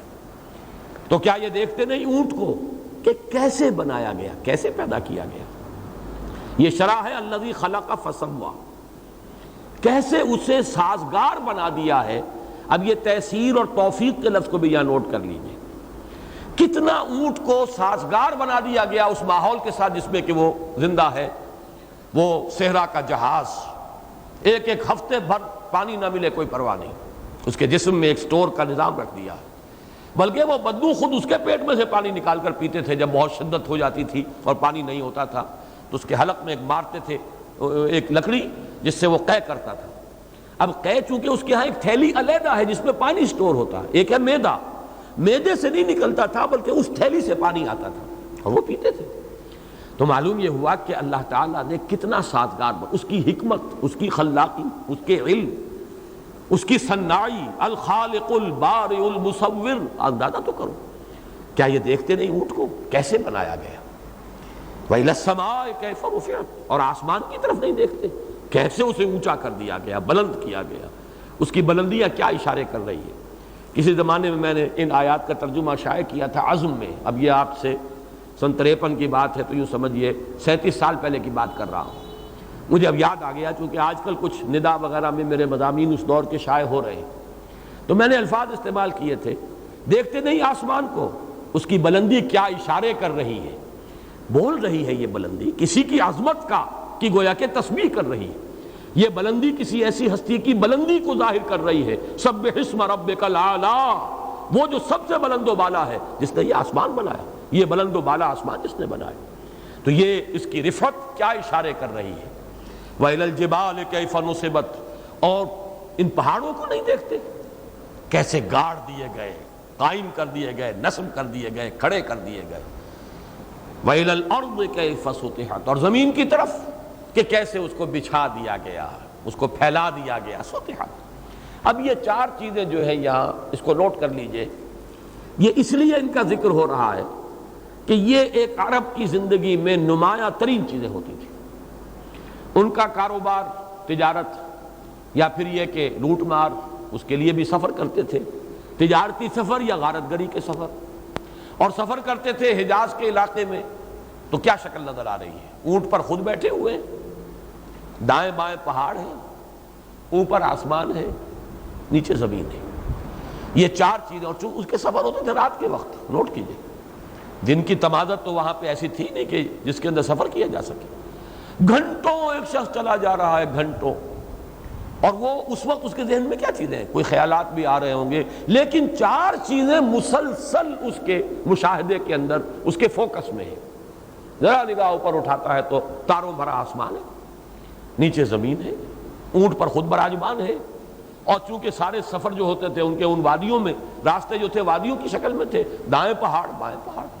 افلا ينظرون الى الابل كيف خلقت والى السماء كيف رفعت والى الجبال كيف نصبت الی الارض کیف سطحت۔ مراد صرف 4 چیزیں نہیں ہیں، بلکہ جیسے کہ ہم بارہا پڑھ چکے ہیں، کائنات کا ذرہ ذرہ اللہ کی نشانی ہے، ذرہ ذرہ اللہ کی تسبیح کے اندر مصروف ہے۔ یسبح للہ ما فی السماوات وما فی الارض وَإِن مِّن شَيْءٍ إِلَّا يُسَبِّحُ بِحَمْدِهِ وَلَٰكِن لَّا تَفْقَهُونَ تَسْبِيحَهُم۔ برگ درختان سبز در نظر ہوشیار، ہر ورق دفتر است معرفت کردگار۔ غور کرنے کی بات ہے، نگاہ جو ہے دیکھنے والی ہو، دیدہ بینا ہو، تو انسان کو نظر آئے گا، ہر 4 طرف سے گواہی ملے گی توحید کی، اللہ کی عظمت، اللہ کی علو شان، اللہ کا کمال علم، اللہ کا کمال قدرت، اللہ کا کمال حکمت، تمام چیزیں جو ہے ذرہ ذرہ اس کی گواہی دے رہا ہے۔ اسی کو قرآن یوں بھی کہتا ہے کہ ہر شے اللہ کی نشانی ہے، یوں بھی کہتا ہے ہر شے اللہ کی تسبیح بیان کر رہی ہے۔ اب آیا لفظ فذکر انما انت مذکر، تو اے نبی آپ تذکیر کرائیے۔ تذکیر کا مفہوم اب یہاں جان لیجئے، معرفت رب اور توحید اور محبت رب انسان کے اندر موجود ہے، روح کے اندر اللہ کی محبت ہے، قلب کے اندر اللہ کی معرفت ہے۔ صرف یہ ہے کہ خواہشات، شہوات، سفلی آرزوئیں، دنیا کی محبت، حب جاہ، حب مال، حب شہوت، انہوں نے پردے ڈال دیے۔ اصل تذکیر ہے پردے اٹھانے ہیں، صرف سوائے کشف المحجوب، جو میں نے بارہا کہا مجھے یہ نام بڑا عظمت کا حامل نظر آتا ہے، شیخ علی حجویری کی کتاب کا نام کشف المحجوب۔ حجاب میں آئے ہوئے ہمارے دل پردے پڑ گئے ہیں، پردوں کو اٹھانا ہے۔ اندر تو سب کچھ موجود ہے، جیسے کہ مولانا روم فرماتے ہیں کہ ایک سن تراش تھا اور وہ چٹان میں سے وہ شیر کی تصویر بنائی، اس نے تصویر نکال دیا مجسمہ۔ اس کے بچے نے پوچھا بابا یہ آپ نے اس پتھر میں سے شیر کیسے پیدا کر دیا؟ اس کا جواب دیکھیے، بیٹے شیر تو پتھر میں موجود تھا، اس پر کچھ پردے پڑے ہوئے تھے، میں نے پردے ہٹا دیے۔ ظاہر بات ہے پتھر اس نے کریٹ نہیں کیا، وہ وہاں تھا، اس کے ذہن میں ایک نقشہ آیا، وہ سارا مواد تو وہاں تھا، صرف جہاں جہاں اس نے دیکھا یہاں سے ذرا 1 فٹ گہرائی کر دینی ہے، یہاں سے 1 انچ ہٹانا ہے، یہ کھودنا ہے اتنا، معلوم ہوا کہ وہاں سے برآمد ہو گیا، اندر تو تھا موجود۔ یہی بات ہے ایمان باللہ، محبت خدا بندی، معرفت رب، فطرت انسانی میں، قلب انسانی میں موجود ہے۔ میں نے تفصیل سے بحث کی اس پر نبی اکرم صلی اللہ علیہ وسلم کا مقصد بعثت نامی کتابچے میں اپنے، کہ یہ لطیفہ قلب، لطیفہ روح، یہ کیا ہے، ان میں کیا کچھ مثمر ہے؟ بس یہ ہے کہ ذہول ہے، عدم توجہ ہے، کسی اور شے میں گم ہو گیا انسان۔ کافر کی یہ پہچان کے آفاق میں گم ہے، مومن کی یہ پہچان کے گم اس میں ہے آفاق۔ اس گمشدگی سے نکالنا ہے اور کچھ بھی نہیں۔ اس گمشدگی سے نکالنے کا نام تذکیر ہے۔ یاد دلاؤ ادھر، جس کو میں نے بارہا بیان کیا ہے کہ آپ کو کوئی شے دکھائی جائے، آپ کے کسی دوست نے کبھی دی تھی، لاکھ بتایا جا رہا ہے، یاد نہیں آ رہا، کوئی چیز دکھائی گئی، کوئی یاد آیا تمہیں کس نے یہ رومال دیا تھا تمہیں، اور فوراً یاد آ گیا۔ اب تو دیکھو آسمان کو، کوئی یاد آیا کہ نہیں؟ اس کی یہ رفت کس کی گواہی دے رہی ہے، کیا اشارے کر رہی ہے؟ دیکھو اس زمین کو، اس کی روئیدگی کو، کیسے ماں کی گود کے مانند بنا دیا گیا اس کو، تمہارے لیے حیات بخش، کسی کی ربوبیت کا مظہر ہے یہ۔ دیکھو ان پہاڑوں کو، کسی کی عظمت کی یہ نشاندہی کر رہے ہیں۔ دیکھو اس اونٹ کو، کسی کی حکمت کا کمال جو ہے وہ تمہیں اس اونٹ سے معلوم ہوگا۔ تو اللہ کی عظمت، اس کی علو شان، اس کی توحید، اس کی کمال قدرت، اس کا کمال علم، اس کا کمال حکمت، یہ تمام ان چیزوں سے حویدہ ہے۔ فذکر انما انت مذکر، تو اے نبی آپ تو بس تذکیر کیجئے، یاد دہانی کیائیے، آپ نہیں ہیں مگر صرف ایک یاد دہانی کرانے والے۔ یو کانٹ کریٹ ہدایت، ہدایت اندر ہے، صرف اس کو اجاگر کرنا ہے۔ آپ باہر سے ہدایت داخل نہیں کر سکتے، ہدایت اندر ہے، صرف پردے پڑے ہوئے وہ اٹھانے ہیں۔ یاد دہانی، ذہول، گمشدگی کی کیفیت سے نکالنا ہے۔ فذکر انما انت مذکر۔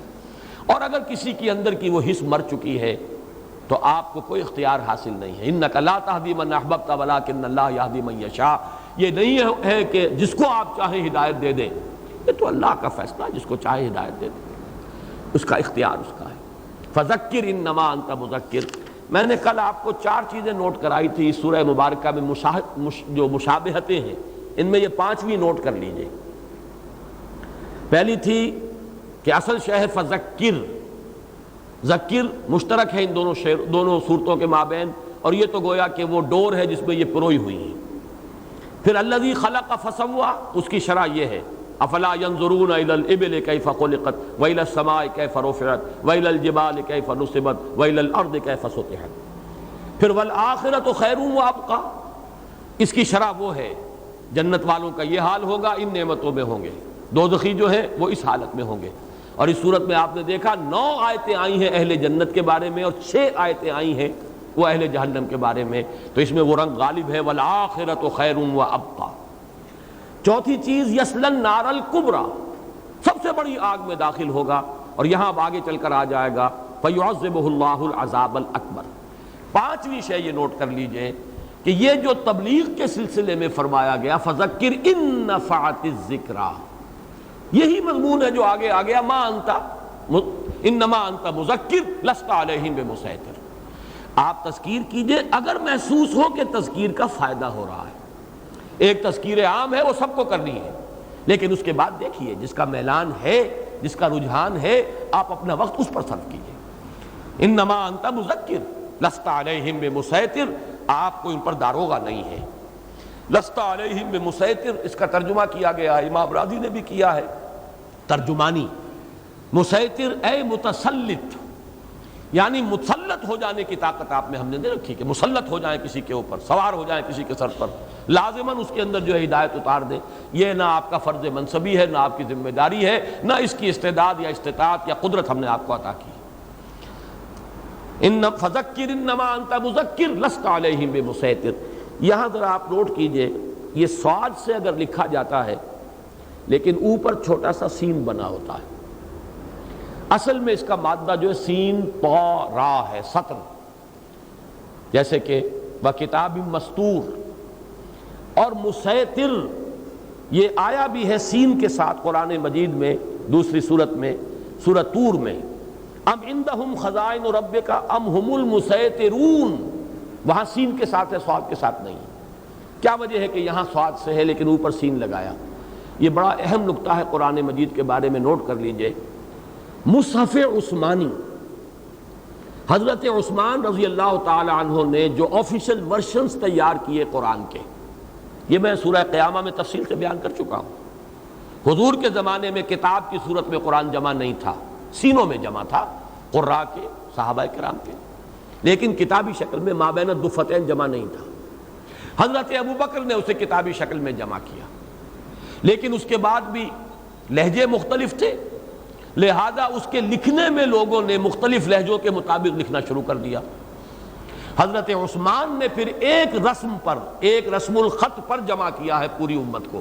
وہ آفیشل ورشنز ہیں جو کاپیز کرا کرا کے مختلف علاقوں میں بھیج دی گئیں، اور آج بھی دنیا میں نسخے موجود ہیں، تاشقند میں موجود ہے، استنبول میں موجود ہے، وہ نسخے موجود ہیں، غالباً مدینہ منورہ میں بھی لائبریری میں موجود ہے۔ ان میں کہیں کہیں بہرحال لکھنے والے تو فرشتے نہیں تھے، قرآن فرشتے نے نازل کیا ہے، اللہ کا کلام، لکھنے والے تو انسان تھے، لکھنے میں کہیں کہیں غلطی ہوئی ہے، لیکن اس کے بعد امت نے اتنا پریزرو کیا ہے رسم عثمانی کو کہ اگر غلطی بھی ہو گئی ہے تو اس کو برقرار رکھا ہے۔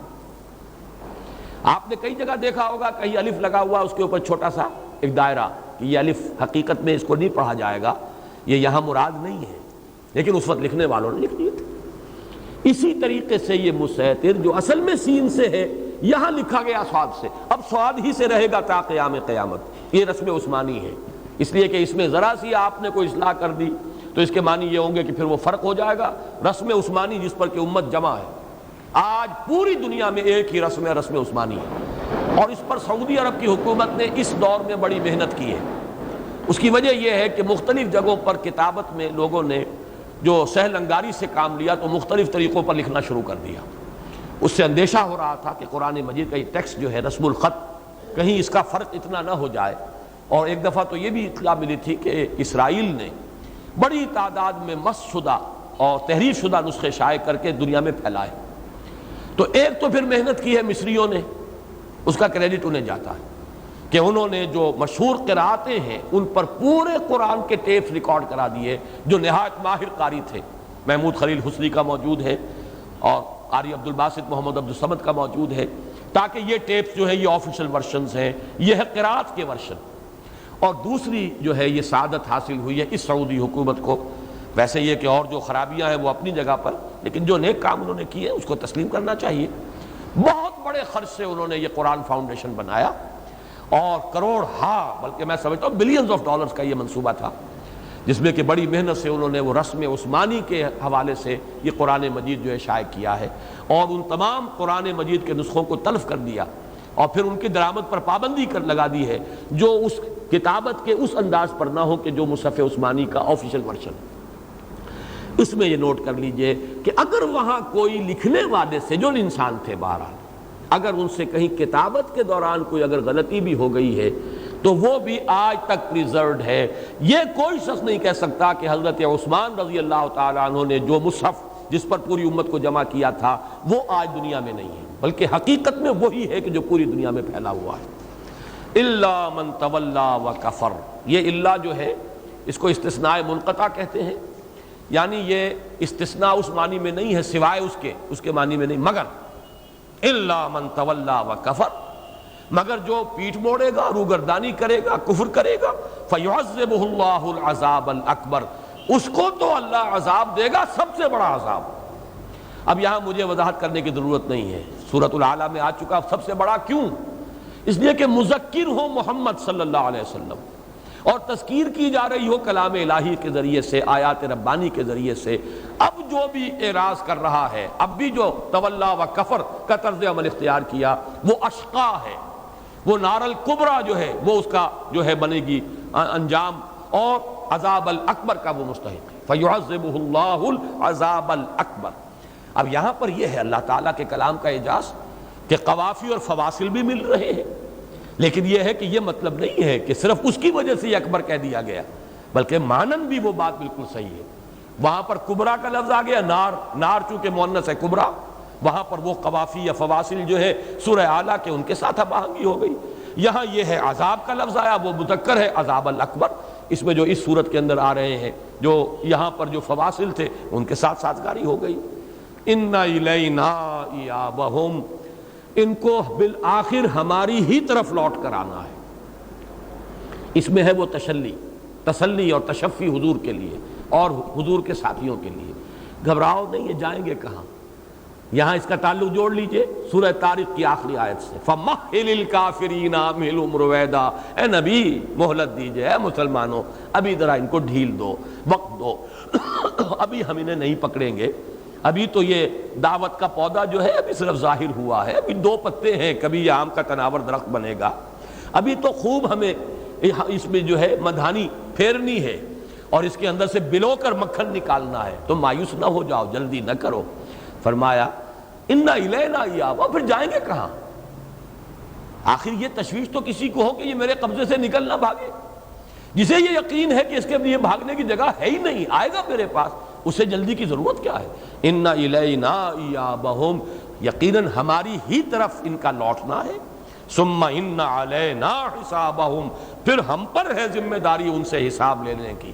اس میں بھی اشارہ ہو گیا کہ حساب ہمارے ذمے ہے، آپ کے ذمے نہیں، آپ کے ذمے تبلیغ ہے، تذکیر کرتے چلے جائیے، فذکر انما انت مذکر۔ ہاں یہ ضرور دیکھیے کس کا میلان اور رجحان ہے، اس پر توجہ زیادہ صرف کیجئے، جو استغنا اور اعراض کر رہا اس کے پیچھے اپنے آپ کو خام خواہ بلا ضرورت ہلکان نہ کیجئے، لیکن آپ کا کام ہے تذکیر، حساب لینا، سزا دینا، جزا دینا، یہ ہمارے ذمے ہے۔ اس کے بعد پڑھنا چاہیے اللہم حاسبنا حسابا یسیرا، پروردگار ہم سے حساب لیجو آسان حساب، جو سورہ انشقاق میں آ چکا ہے، فسوف یحاسب حسابا یسیرا وینقلب الی اہلہ مسرورا، اللہم ربنا اجعلنا منہم، اللہم حاسبنا حسابا یسیرا۔ بارک اللہ لی ولکم فی القرآن العظیم ونفعنی وإیاکم بالآیات والذکر الحکیم۔